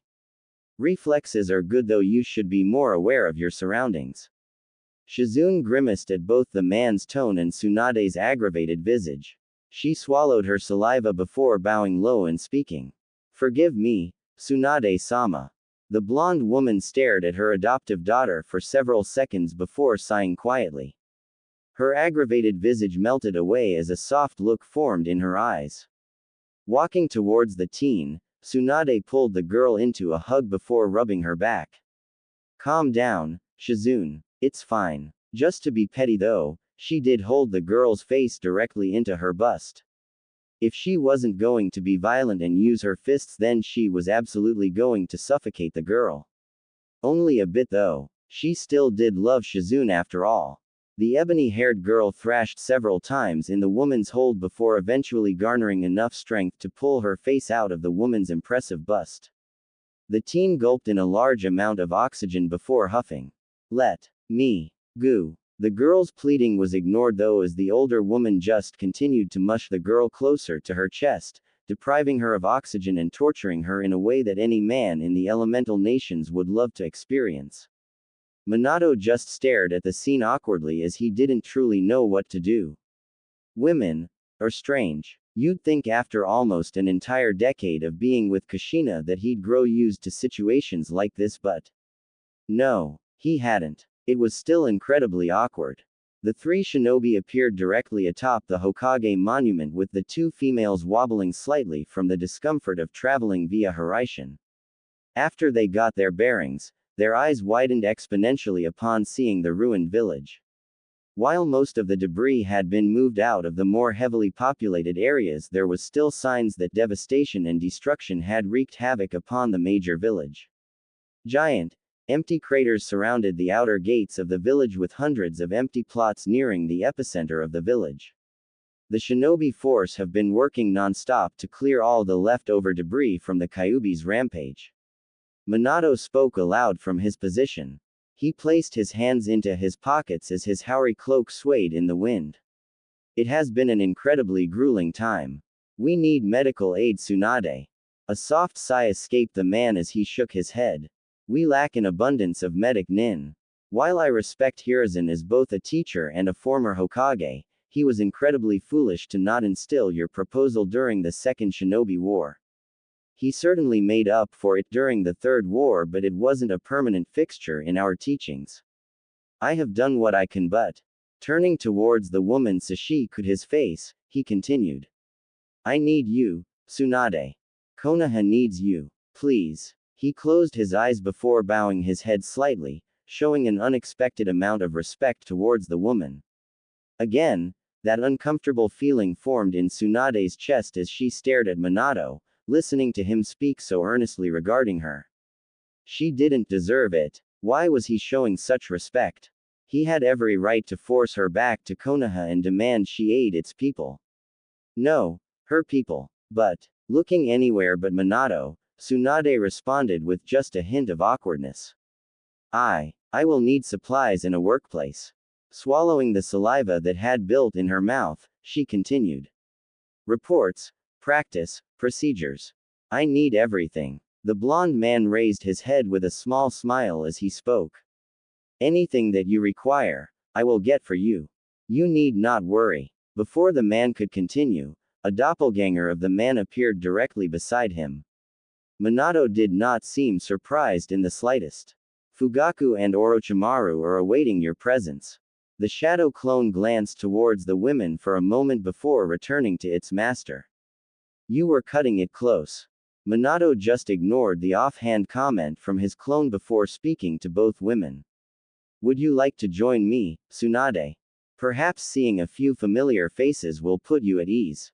The busty Senju contemplated the man's offer for several moments before ultimately sighing and shaking her head. I appreciate the offer, Minato, but I'd like to get straight to work. Like you said, Konoha needs me. The fourth Hokage nodded his head before gesturing to his clone and replying. I will have my shadow clone accompany you. Good luck, Tsunade. He made to leave before halting and speaking one last time. Thank you, Tsunade. And then he disappeared. Minato's feet touched down upon the carpeted floors of his office. His eyes settled on the two men his clone had called on before slowly walking towards his seat and sitting down. The Snake Sannin and clan head of the Uchiha clan remained silent as Minato began to rummage through one of his drawers. The man proceeded to pull out a rather thick manila folder before tapping it once and spinning it towards Fugaku. This folder might be of interest to you, Fugaku. The blonde cage tapped it once more before picking it up and handing it directly to Fugaku. Do not open it until you are home. You are dismissed, Fugaku. The Uchiha clan head rose a single eyebrow before bowing his head and making his way out of the office to read the contents of the folder. It was a little surprising that Minato would request him to come in person just to hand him a folder. Which meant the content inside the folder was for his eyes only and no one else's. The door to Minato's office closed with a quiet click as both shinobi proceeded to stare into each other's eyes. The silence went on for several minutes before Orochimaru's inevitable curiosity got the better of him. What is it that you need from me, Minato-sama? His yellow-slitted eyes bore into Minato's sapphire orbs. Minato slowly leaned towards his desk, propping his elbows on the aged mahogany wood and interlacing his fingers together. His hands covered the bottom portion of his face and his entire demeanor shifted, pinching at Orochimaru's sixth sense for danger. I know what you have been doing, Orochimaru. It was a simple sentence. A simple sentence that carried weight. A kind of weight that Orochimaru did not wish to endure. Before Orochimaru could speak, Minato did so. Hiruzen was far too lenient. Either that or he enabled you instead of aiding you. Minato closed his eyes as he continued. Danzo's ploys from the shadows are beginning to become too radical for my liking. Orochimaru shifted his weight with a narrowed gaze but did not speak, listening to exactly what Minato was saying. If Minato wanted him dead, then he'd already be dead. You cannot stop someone like Minato. He is only around because root has its uses, and I'd be a hypocrite to judge the actions of a man who does what he believes is best for his village. Minato paused for a moment as one of his fingers tapped against his nose. But I draw the line at human experimentation. It stops today, or I will end you both. Minato's eyes opened as twin glaciers bore into Orochimaru's very soul. Do I make myself clear? Orochimaru's pulse sped up in response to the danger wafting off of Minato. Stomping the urge to move, Orochimaru replied with a narrowed smile. Kukuku. Of course, Hokage-sama. The serpentine man tilted his head before meeting Minato's harsh stare. Though, if I may. When Minato said nothing, Orochimaru proceeded with his question. How did you know? The Yondaime Hokage closed his eyes before replying. Nothing in this village escapes me. I know what is happening at all times. Every day, every hour, every minute. Well, that wasn't fair. He hadn't actually explained how he knew. Orochimaru believed that was rude. Every high-priority target in Konoha is marked by me. Minato explained simply. Orochimaru's snake-like smile returned full force as he chuckled quietly. Kukuku. I'm glad you think so highly of me, Minato-sama. Minato ignored the statement before unclasping his hands and replying. As of today, you will be removed from Anbu, effective immediately. Any lingering projects will be terminated at once, and should I catch wind of any more experiments. He let the statement drop entirely, knowing that Orochimaru would understand it. Seeing the understanding gaze, Minato leaned back in his chair. I'm appointing you to the head of the Research and Development Department of Konoha. You will take orders directly from me, and any projects you wish to work on will be approved by myself. Spotting the intrigued twinkle in Orochimaru's serpentine eyes, Minato went in for the kill. He reached into his cloak before pulling out one of his Hiraishin kunais and tossing the weapon to the snake Sannin. Upon catching the weapon, Minato spoke in a simple tone. Solve it. The expression plastered on Orochimaru's face would forever be cemented in Minato's mind. The sheer confusion on the man's face was actually incredibly refreshing. A small smirk formed on the Yondaime's face as he gestured lazily. You heard correctly. I wish for you to solve the Hiraishin. If you manage to do so, then you can have it. The blonde man had to bite back the laugh that wished to escape him at Orochimaru's baffled expression. After several seconds of staring at Minato, the snake Sannin spoke quietly. Who are you and what have you done with Minato? That comment though did make Minato laugh. After a brief bout of laughter, the blonde man spoke. I can assure you that this is no joke. I wish to direct your attention to matters that would aid the village instead of your own self-imposed ambitions. You seek some form of validation, and what better way than creating new and innovative concepts for the shinobi world? Minato gestured towards the weapon before finishing. Solving the Hiraishin is one of those jutsus that only a handful of individuals can grasp. Do you believe you can do so? The pale-skinned man stared into Minato's eyes for several seconds before directing his attention to the seal engraved on the kunai. He stared at the seal for several seconds before returning his gaze to Minato. A smile tugged at the man's features as he spoke. You are a dangerous man, Minato Namikaze. The blonde man shrugged his shoulders before replying. Being respected as a skill but being feared as a talent. I like to believe that I have mastered both. After his statement, Minato gestured with his hand. You are free to go, Orochimaru. Remember what I said. I'm not Hiruzen. That serpentine smile manifested in the pale man's face as he pocketed the kunai. Of course, Hokage-sama. Bowing his head, Orochimaru made to leave the office. Before he could exit through the door though, Minato spoke up. Before you go, answer me this question. When Orochimaru turned around with a curious expression, Minato continued to speak. How strong was Hanzo the salamander? Orochimaru's head tilted as his eyebrows furrowed. What a peculiar question. The pale-skinned man pondered his answer for a scant few seconds before answering. His only equal would have been Hiruzen. Orochimaru noticed how Minato's eyes sharpened at the answer, but the man did not speak. Another mystery. Minato was filled with them. You are free to go.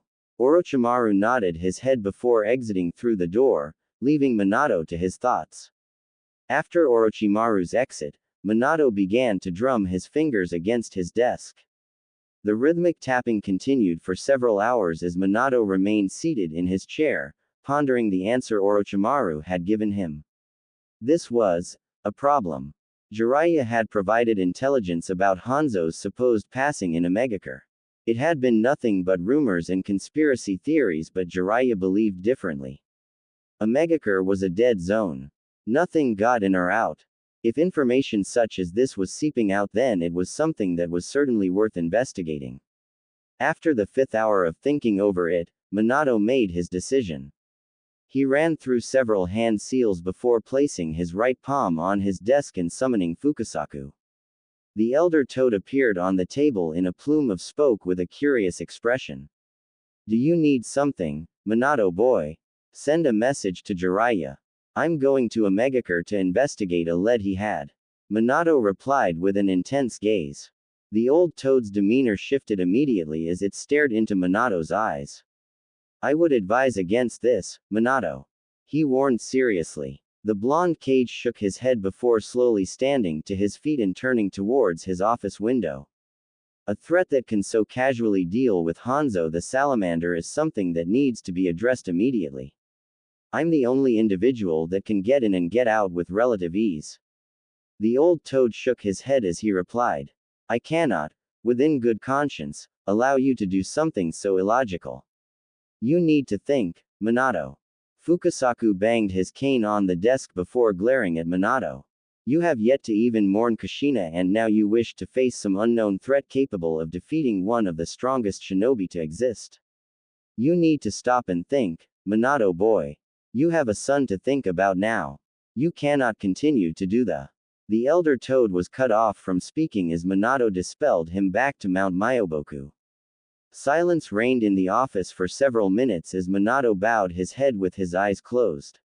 He rose one of his hands to his face before wiping away the tears of frustration that formed in his eyes.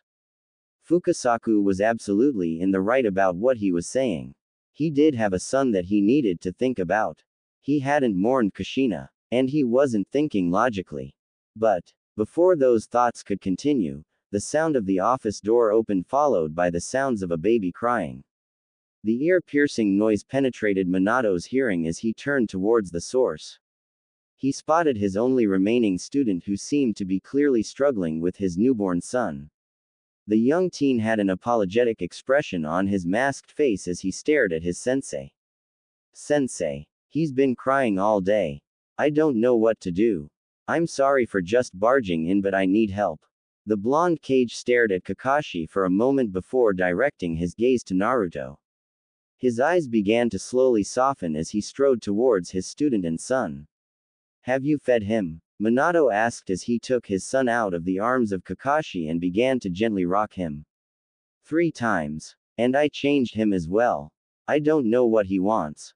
Kakashi exclaimed in a minor bout of childish frustration. It was completely out of character for someone as reserved and sheltered as Kakashi.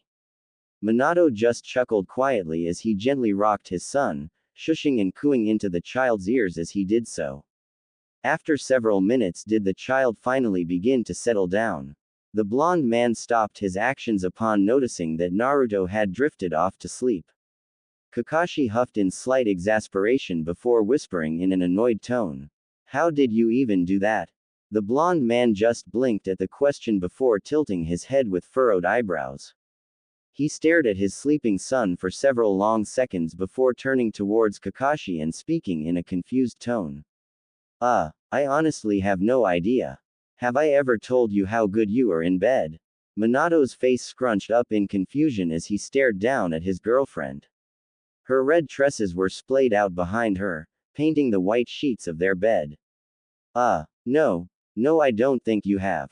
Well, you are, Kushina stated in a matter-of-fact tone. You just hit all the right places. Her tone became overtly and the way she grinded her hips against his.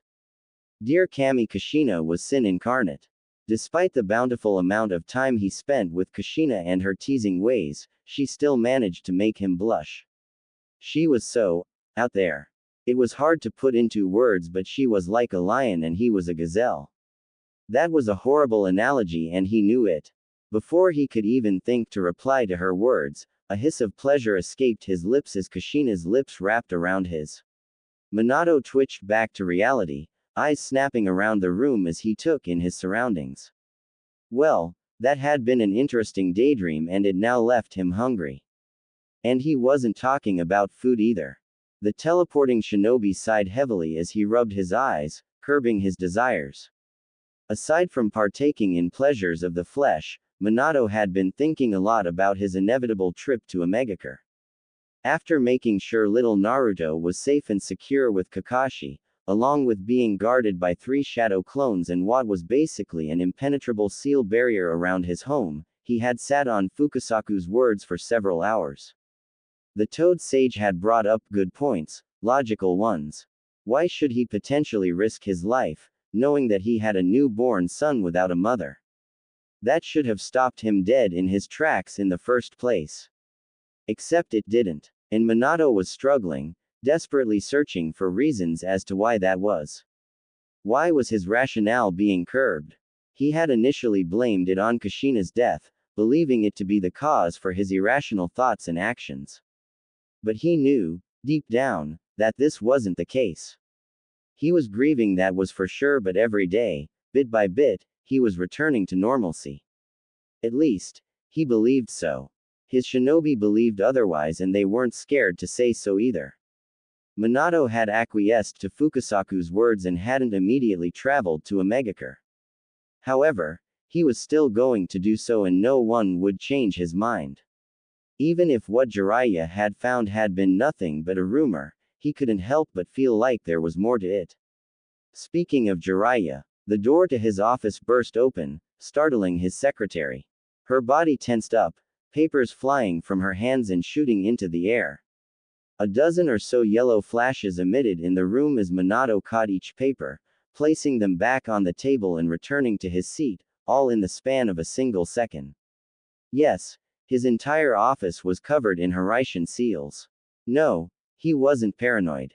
Just cautious. Kid, what the hell are you thinking? And it begins. Sensei. Minato greets casually, nodding his head a single time and clasping his hands together and placing them on the table. How are you? His sensei didn't appreciate his nonchalant attitude, as evident by his harsh scowl. Rude. Don't you? How are you, sensei? Me, you little shit. Jiraiya stated in annoyed manner. What are you thinking? Going to Amegakure by yourself? Minato just sat there, hands clasped while staring at his teacher in an aloof manner. He was silent for several seconds before eventually side-eyeing his secretary, who hastily fled from the room. After her departure, Minato finally deigned his teacher a response. Well, I was thinking about how rude it was of you to barge into my office, scaring my secretary half to death while nearly causing a mess. Minato took great pleasure in annoying Jiraiya, and the fact the man's face was now twitching in anger was somewhat soothing. Perhaps Kushina had rubbed off on him a little too much. Don't be a little shit. Jiraiya stated quietly, eyes narrowing. The fourth Hokage shrugged his shoulders before spinning his chair around and staring out into the dilapidated village. Construction was slow and there was still bruises, but Konoha would eventually recover. As bad as it sounded, and he disliked why the thought had sprang up, but a majority of deaths were civilians, and while tragic, the shinobi populace was far more important. That was just a fact. Minato felt sympathy for the village and anyone affected by the Kyuubi, because he himself had even suffered because of it, but the deaths of common civilians were the least of his worries right now.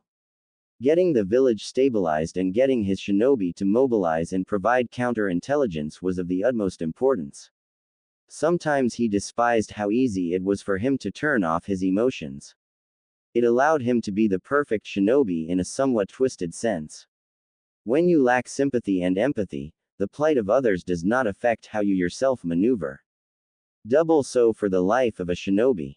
He had maintained composure even when his son and wife were being held hostage. He hadn't even been affected when Obito had snagged Naruto, covering him in explosive tags and throwing him to the wind while activating them. He'd been stoned when Obito had kidnapped Kushina while ripping the Kyuubi out of her. And he even went head-to-head with the Biju and didn't bat a single eye. Sometimes it was a blessing and sometimes it was a curse. Emotions are what separate man from machine. And while Minato would have loved to spout about how important it was for individuals to feel, he'd be lying. Being numb had its positives. Numbing the pain from Kushina's death was certainly helping, but it only delayed the inevitable breakdown he'd suffer through. And it wasn't like he wasn't mourning for his wife, because he was, but sometimes. Sometimes you'd just rather not have to deal with life. You even listening to me, kid? Jiraiya questioned in an annoyed tone, leaning against his desk. Of course, sensei. He replied calmly, standing to his feet. His blue eyes flicked around the village, spotting yellow flashes here and there. Nothing you say is going to change my mind though. I'm doing this whether you like it or not. Jiraiya was silent for several seconds before shaking his head. So what? Just gonna leave your kid behind? Haven't you both suffered enough? The old sage knew he had struck a nerve when Minato's shoulders tensed up. Naruto is already going to grow up without a mother. He paused, wondering if he should continue but thought better of it. Don't do this, Minato. The blonde-haired man just shook his head. I will be fine. And what if you're not? Jiraiya finally shouted, patience snapping.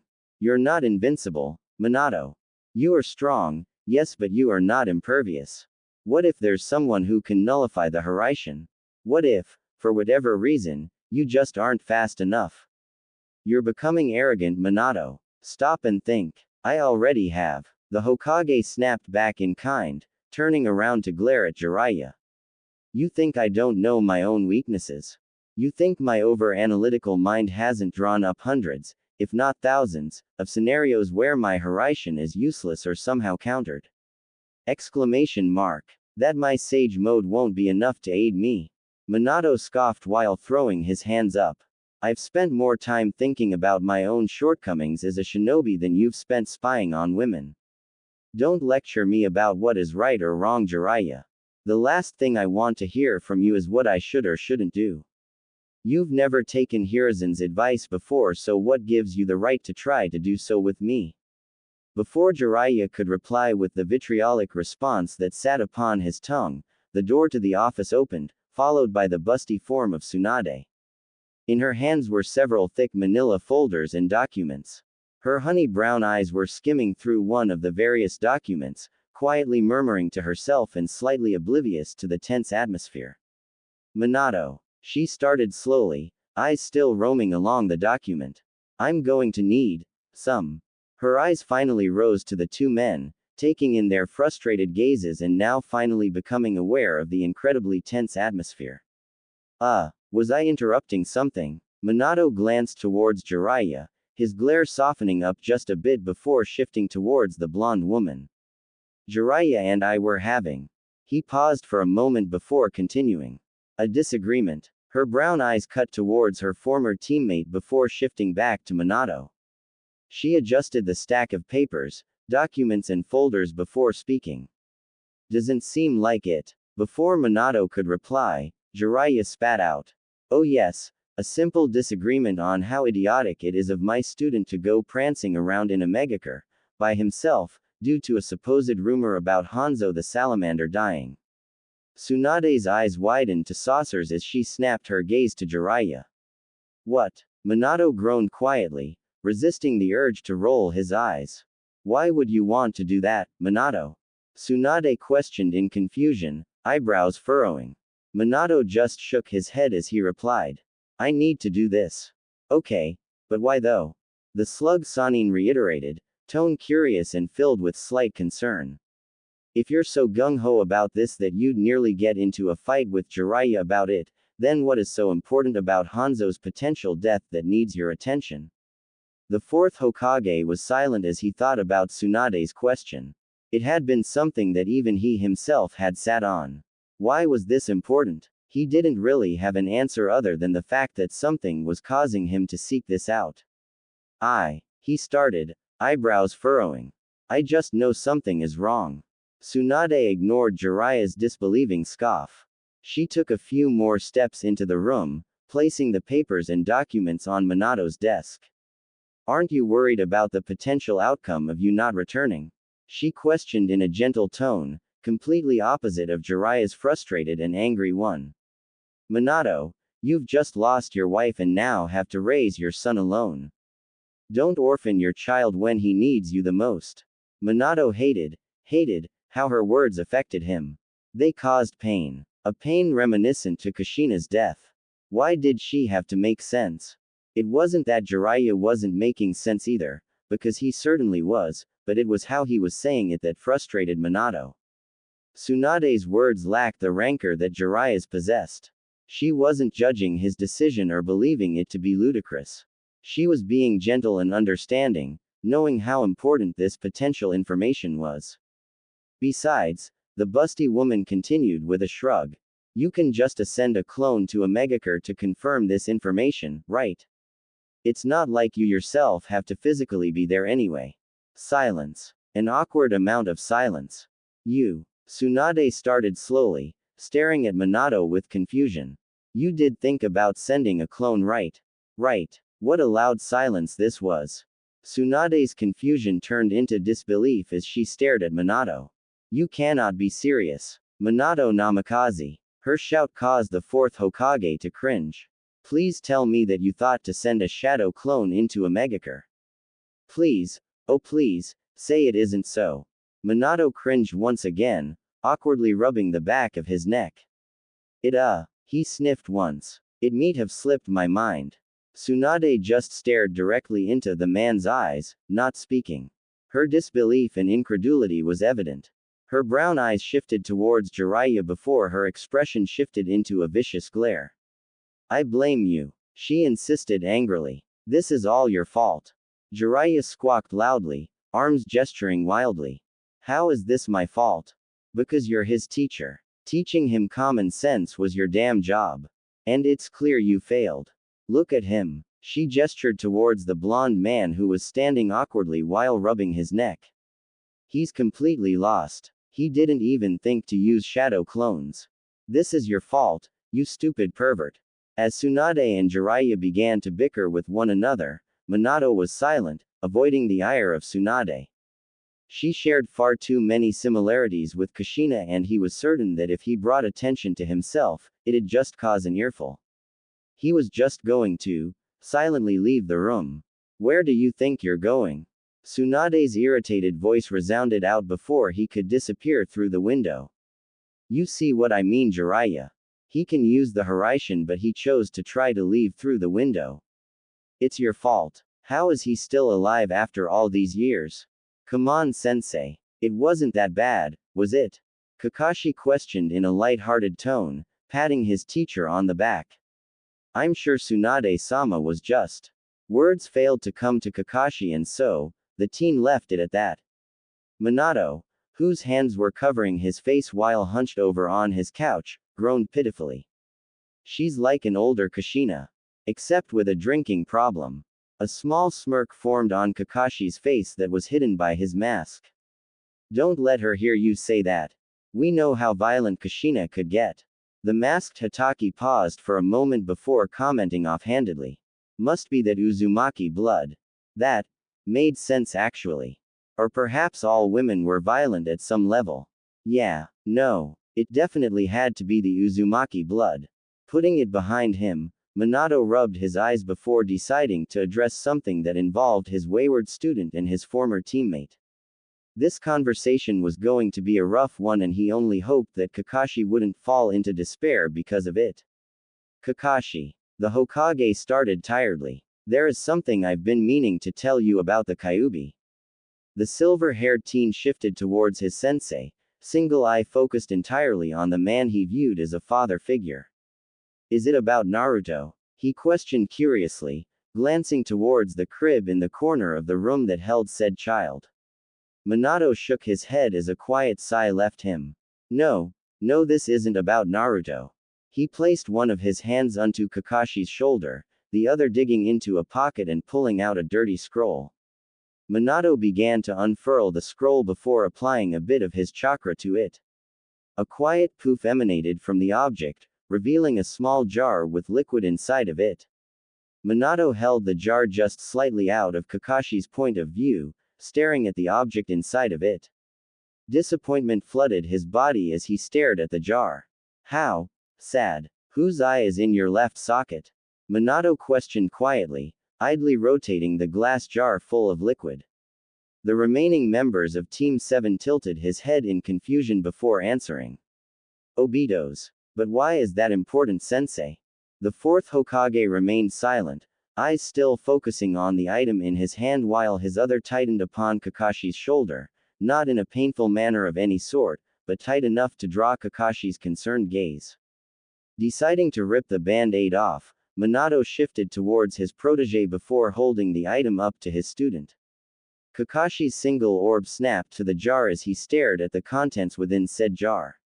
And he stared. Silence reigned for several seconds as Kakashi continued to stare the single matured Sharingan floating inside the glass jar. His shoulders slowly dropped, and when he spoke, there was a vulnerable tone to it. Is that? Minato gripped the boy's shoulder even tighter before speaking softly. The person that caused the Kyuubi to rampage, who inadvertently killed Kushina and 8,000 other individuals in Konoha. He paused for a moment, taking a deep breath and exhaling quietly. Was Obito. How dreary. Minato's voice resounded out, muffled by the overbearing rain that saturated the entirety of Amegakure and its borders. The shadow clone tugged upon its hooded cloak, covering his spiky locks. He dug into one of his pockets, procuring a half mask that covered the top portion of his face, obscuring his eyes and nose from view. The shadow clone proceeded to stand still, rain beating down upon its body for several minutes. If passerbys were to come upon him, then they'd believe he was a statue. Another minute or so passed by before orange pigment, which was covered by the mask upon his face, formed around his eyes. Had his eyes been visible, then one would be able to see that the man's pupils were now toad-like in appearance, possessing a thick, horizontal bar. Upon gaining access to Sage Mode, Minato's shadow clone proceeded to stare up into the clouds. A disgusting amount of chakra was saturating the rain from above. Minato wasn't the best sensor around, but he also wasn't a slouch. The fact he hadn't been able to sense this before Sage Mode was worrying. Whoever was behind this chakra-infused rain was incredibly dangerous. The sheer reserves required to keep something like this up was unheard of. Only someone with a Biju would be able to maintain something like this for long periods of time, and the last time Minato checked, no Biju belonged to Amegakure. Minato spun his trademark kunai in his hand before holding up a single hand sign. A poof of smoke appeared in his hands, revealing that he had cloned the kunai. Another poof of smoke emanated around the man, revealing 13 new shadow clones. 3 of his clones nodded their head before disappearing in a yellow flash outside of Aim's borders to garner extra natural chakra for Sage Mode. The rest of the shadow clones were tossed to kunai before they disappeared in shunshuns, spreading out into Amegakure. Minato was positive that this rain was anything but normal. He wouldn't be surprised if the user of said jutsu was now aware of his existence and location. Or perhaps the jutsu could be used as an attack, allowing the droplets of rain to transform into needles. The possibilities were endless, and Minato's cautious actions were only further proved as he made his way deeper into the cesspit that was called Amegakure. The clone stuck to the shadows of the dreary city, avoiding the odd shinobi here and there. He hadn't seen a single sign of there being citizens to the actual city aside from sensing presences inside of dilapidated homes and underground bunkers. At least he assumed them to be bunkers, that or sewers. Minato's eyes were drawn to a skyscraper that was near the southern end of the industrial city, resting in front of the ocean of sea that sat behind it. This building practically towered over everything in the city, looming ominously. Well, if there was a secret hideout that housed the main enemy, then it'd certainly be in that tower. As Minato made to move towards the tower, he received an influx of information from the clones he had made. Each one of them were popped at the same time in nearly the same exact way, by a needle-sized prick to the head, back and/or neck. Minato's eyes glanced towards the rain from the safety of his awning beneath a random building. So his hypothesis about the rain was correct. Not only was it able to be used as a weapon, it was also able to track multiple targets at the same time. Whoever was controlling this jutsu was a monster. Not only was their chakra reserves monstrous, but their mental fortitude must have been off the charts. The ability to relay multiply avenues of information and having the capability to act independently on said avenues at the same time was incredibly impressive. That begged the question, was the caster able to distinguish his clones from the real deal and act accordingly, or had the caster just immediately taken action regardless, not bothering to distinguish clone or creator?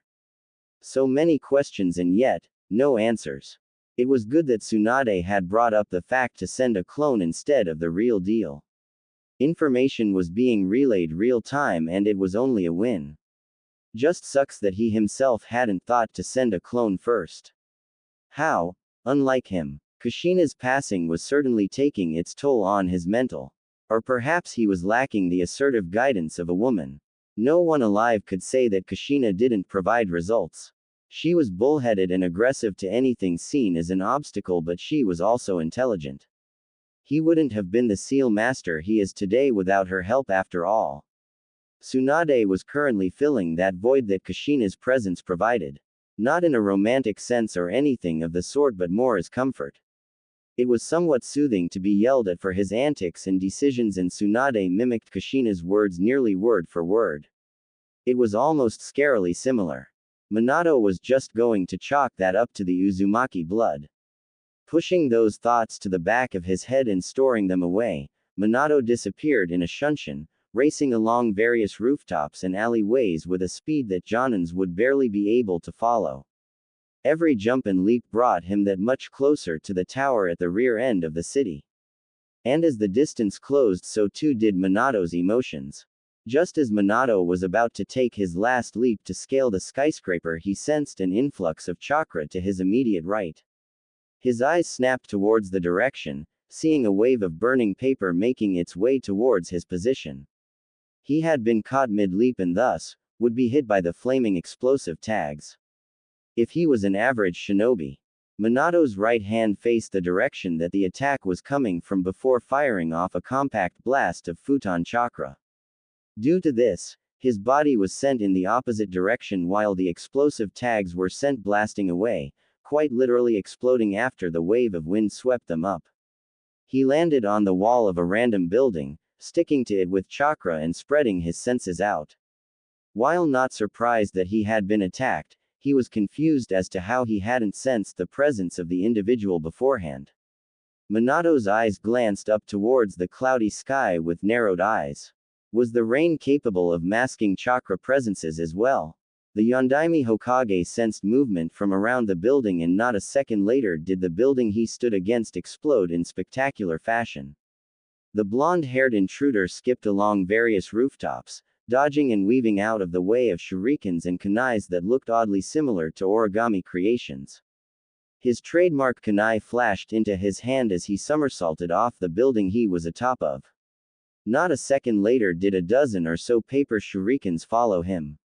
Minato batted them away with ease, shifting his position in mid-air and kicking off one of the walls. His trajectory launched him out into one of the various streets of the city. Minato landed in a crouch with his kunai in a reverse grip and his eyes snapping to and fro, searching for any sign of the individual attacking him. Knowing that the rain could potentially be used against him, Minato ducked under various awnings provided by the dilapidated buildings. Another wave of explosive tags came rocketing towards him from the east. Another Hiraishin kunai flashed into his hand as Minato reared his arm back, channeling futon chakra into the weapon. He released the weapon, watching as it practically sliced through the explosive tags, detonating them and continuing to fly towards where they had originally came from. Minato performed two unique hand seals before biting his thumb and channeling his chakra. He disappeared in a yellow flash, body appearing upside down and coming face to face with a woman who possessed bluish-purple hair and unique amber eyes. The unknown woman was incapable of reacting to the instant teleportation and cried out in pain as Minato's right hand crashed into her abdomen. A sealing matrix formed directly where his hand had struck, spreading all throughout her body and causing her nerves to lock up. As the two began to fall, Minato and his captive disappeared in a yellow flash, reappearing under a random awning. The Yondaime Hokage twirled his Hiraishin kunai, senses remaining vigilant despite capturing one of the shinobi attacking him. This woman wasn't the one controlling the jutsu that provided the rain. While she possessed impressive chakra reserves, she definitely didn't have enough to supply the city with endless rain. A quiet grunt escaped through the lips of the woman he captured, followed by two distinct words. Yondaime. Hokage. Minato deigned a glance towards the woman, staring at the rather beautiful Kunoichi with narrowed eyes. A sense of familiarity assaulted him as he continued to stare at her blue hair and amber eyes. Wait a second. This woman was. An influx of chakra was his only warning as a shockwave of immense power tore through the streets of AIM, uplifting and destroying various buildings.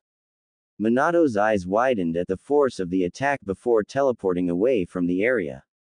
Reappearing a few meters away from the destructive force of whatever jutsu had been cast, Minato's eyes spotted a red-headed man standing near the blue-haired woman, hovering over her. The Yondaime narrowed his eyes before flexing his right hand and channeling chakra. Not a moment later did the blue-haired woman teleport away from the man, reappearing in Minato's grasp. The woman released a pained cry as the Yondaime's trademark kunai rested along her throat, drawing a thin line of blood.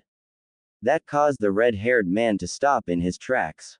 The man's violet-ringed eyes locked onto him, peering at him emotionlessly. The seconds ticked away silently as Minato slowly maneuvered his way under an awning to prevent himself from being injured by the rain above. He recognized the man, if only from Jiraiya's stories. This was Nagato. The red hair and the Rinnegan. It had to be. And if this was Nagato, then the woman in his hold was Konan. The amber eyes and blue hair gave it away, along with the use of her unique paper jutsu. Now it was starting to make sense as to how Hanzo had died. Jiraiya spoke of the Rinnegan in high regards, how it provides the user with an unfathomable amount of power and abilities. The man that stood a few meters away from him also carried an incredulous amount of chakra. No doubt Nagato was the man responsible for the unique rain. Let's act rational, Nagato. Minato started quietly, adjusting Konan's position and ignoring her grunt. Let's talk, shall we? Nagato didn't seem bothered by the fact that someone knew his identity.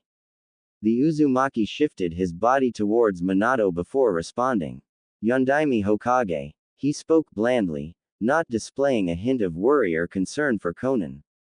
To what do I owe the pleasure? The masked blonde kept his kunai on Konan's throat, knowing that Nagato wouldn't endanger the life of his sister orphan. Your old sensei caught wind of some interesting rumors spreading throughout AIM. I wanted to personally confirm it. The Rinnegan wielder was silent for a moment before tilting his head. And have you confirmed your suspicions? I'd like to think so. Minato responded evenly. Nagato shrugged his shoulders at the Hokage's answer. Then what purpose do you have remaining in Amegakure? Do you wish for more intel? Better avenues to abuse for another one of your petty wars and disputes? Is Iwagakure pressuring you once more?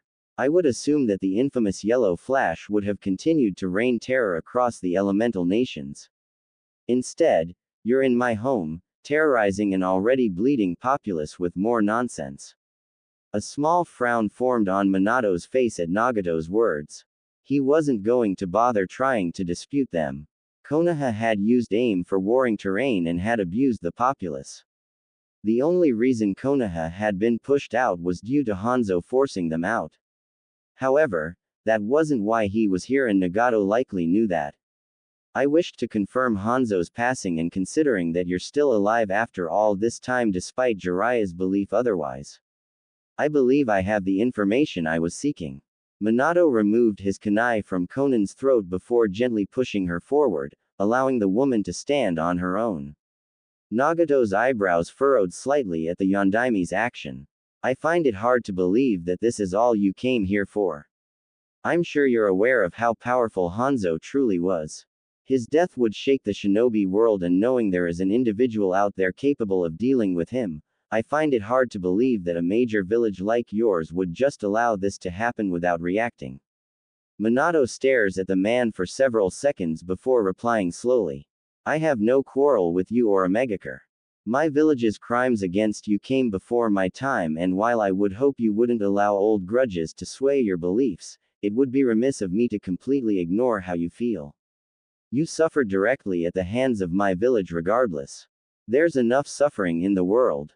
I don't see a reason to continue adding more to it unless provoked to do so. As the saying goes, talk softly but carry a big stick. Perhaps one day our villages could even make amends. With that closing comment, The shadow clone proceeded to poof out of existence and the jutsu keeping Conan paralyzed disappeared directly afterwards. The blue-haired woman dropped to the ground with a quiet grunt, holding her abdomen and hissing quietly. Nagato was by her side nearly a second later, eyebrows creasing in concern as he checked her over for injuries. Gone was the emotionless facade he possessed when speaking to the Yondaime. "Are you okay, Conan?" The blue-haired woman hissed once more before nodding her head, grunting quietly. I'll be fine. Whatever he did to me is wearing off." Nagato was silent for a few moments before his unique orbs drifted to where Minato had disappeared from. A small frown painted his face as he spoke quietly. "I believe Madara failed his endeavor." Conan scoffed quietly as she slowly rose to her feet. "That's because he was nothing more than a farce. An imposter using the man's namesake. Yahiko was right the entire time." Nagato nodded his head, helping Conan to her feet and wrapping an arm around her waist, allowing her to lean on him. "I never doubted Yahiko, but there was always a chance.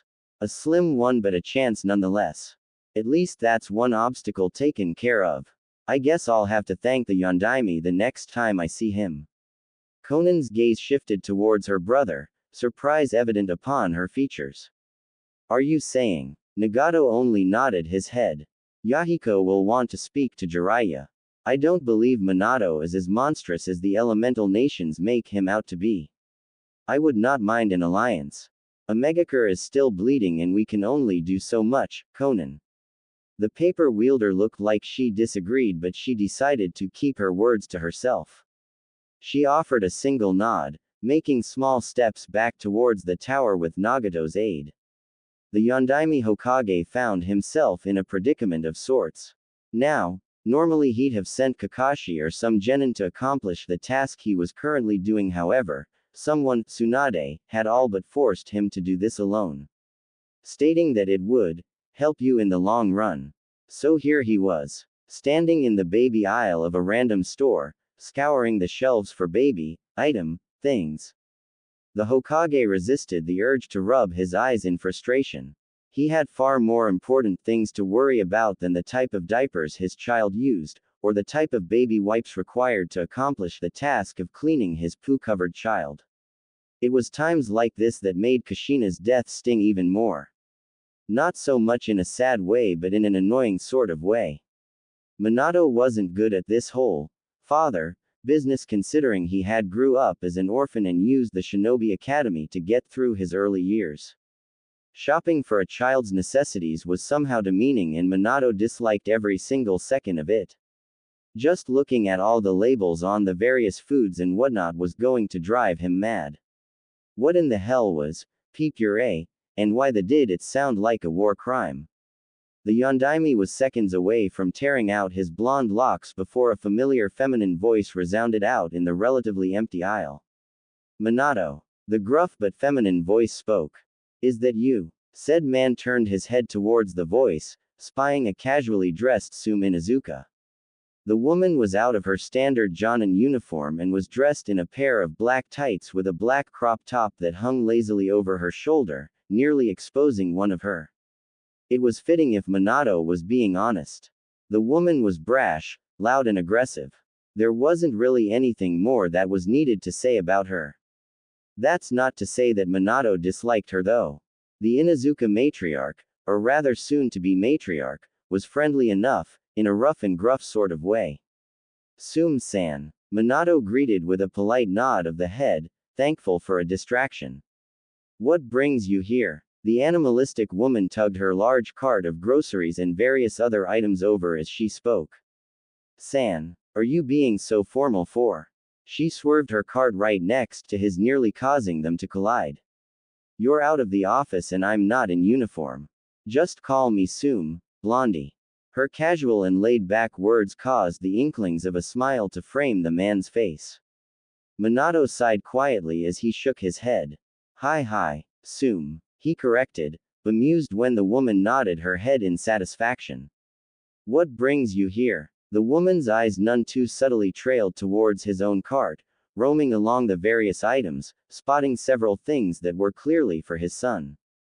"Ah, ya no." She started lackadaisically, slitted pupils glancing towards the blonde. Getting some shit for the kiddos and doing a bit of grocery shopping. What brings you here? She asked with a smirk, already knowing. Minato's features became a bit squeamish as he stared at the jars of baby formula in his hands. He grimaced before placing the items back onto the shelf. Just, ya know, shopping. Smooth, Minato. Real smooth. Tsume's smirk only deepened, exposing one of her large canines. You ain't got a single clue as to what you're doing, do ya? Minato deflated with a heavy sigh, shaking his head negatively as he did so. The feral woman cackled loudly as she left her own cart, making her way towards her blonde cage. Come on, Yellow Flash, let me help you. Minato grimaced once more as he replied. You don't have to Tsume. Really, I wouldn't want to be a bother. The Inuzuka snorted loudly, saddling up beside the blonde man and eyeing the rows of baby food. Listen, Spiky, she playfully teased. It's clear ya ain't cut out for the single-parent life. Trust me, I'm doing it myself. You're out of your element. Now, take my help or I'll cut ya. Following her playful threat was an exaggerated motion with her claws, extending nearly double their length. Minato released a quiet sigh, knowing a losing battle when he saw one. Hi. Tsume cackled once more as she guided the blonde man along the various shelves. Good boy, she teased playfully, speaking to Minato as if he was a dog. Now, ya got a couple of options when it comes to baby food and shit. Ya can go with the organic stuff, which makes their shits practically lethal, or you can go with the processed shit, which is pretty unhealthy to begin with. Both are equal parts shitty and have their positives. It's all up to you really. She informed in her usual brash and loud manner. Minato followed along, if only barely, before replying. So, what should I go with then? Tsume glanced towards the man before shifting towards the various foods on the shelf. Well, she started quietly, clawed fingers scraping along the shelves. Considering your boy's heritage and... She gestured in a vague motion that was somehow supposed to relay the fact that Naruto was a Jinchuriki. I don't think it'll really matter. He's not gonna be a normal kid, and if he's even a tenth of the child you and Kushi were, I'd be more worried about his toddler years. He's gonna be a pain in the... Minato released his 75th sigh of the day at Tsume's words. Yes, 75. He had counted them all. Got any advice? He asked pitifully. Tsume glanced towards the man before shrugging her shoulders lazily, nearly exposing her. Get a girlfriend. Minato sighed heavily once more. And there went 76. The feral woman cackled once more before placing a clawed hand on the man's shoulder. Hey, it only gets shittier from here on out. Might as well get used to it, Blondie. You really aren't helping. Minato replied in slight annoyance. Tsume patted the man's shoulder with a loud chuckle. Who said I was helping? She cackled at his aggravated visage before growing slightly serious. Hey, if you ever wanna talk or some shit, just let me know. I know what you're going through. Shit sucks and it's gonna keep sucking for a while. But you're strong, Minato. I know you can pull through this. She proceeded to squeeze his shoulder before patting it once more and returning to her cart. Minato's lips parted at the woman's rather sincere tone, eyes following her as she returned to her own cart. Tsume did know what he was going through, didn't she? She had lost her husband only recently, just before having her son. Sesshomaru had been on an excursion to Iowa's borders before being ambushed. Despite killing all those that had attacked him, he had fallen to his injuries shortly after. Tsume had given birth shortly after his death and was now being thrust into the role of Inuzuka clan head. Hey, Tsume, Minato called out before the woman could begin to leave. Yeah, she questioned with a raised eyebrow, turning back towards the man. Thank you, he expressed gratefully, a soft smile licking at his features. Tsume stared at the man for several seconds before offering a small smirk. She waved over her shoulder as she replied, hips swaying back and forth in an exaggerated motion. Don't mention it, Spiky. As she continued to saunter down the aisle, she spoke again. Don't go staring at my either. Minato hadn't. But he certainly was now. Cammy, damn it. The woman's loud cackling was heard as she exited the aisle, already knowing that her words had caused the man to do what she said not to do. Minato just shook his head with another sigh. 77. Ding ding ding. We have a winner.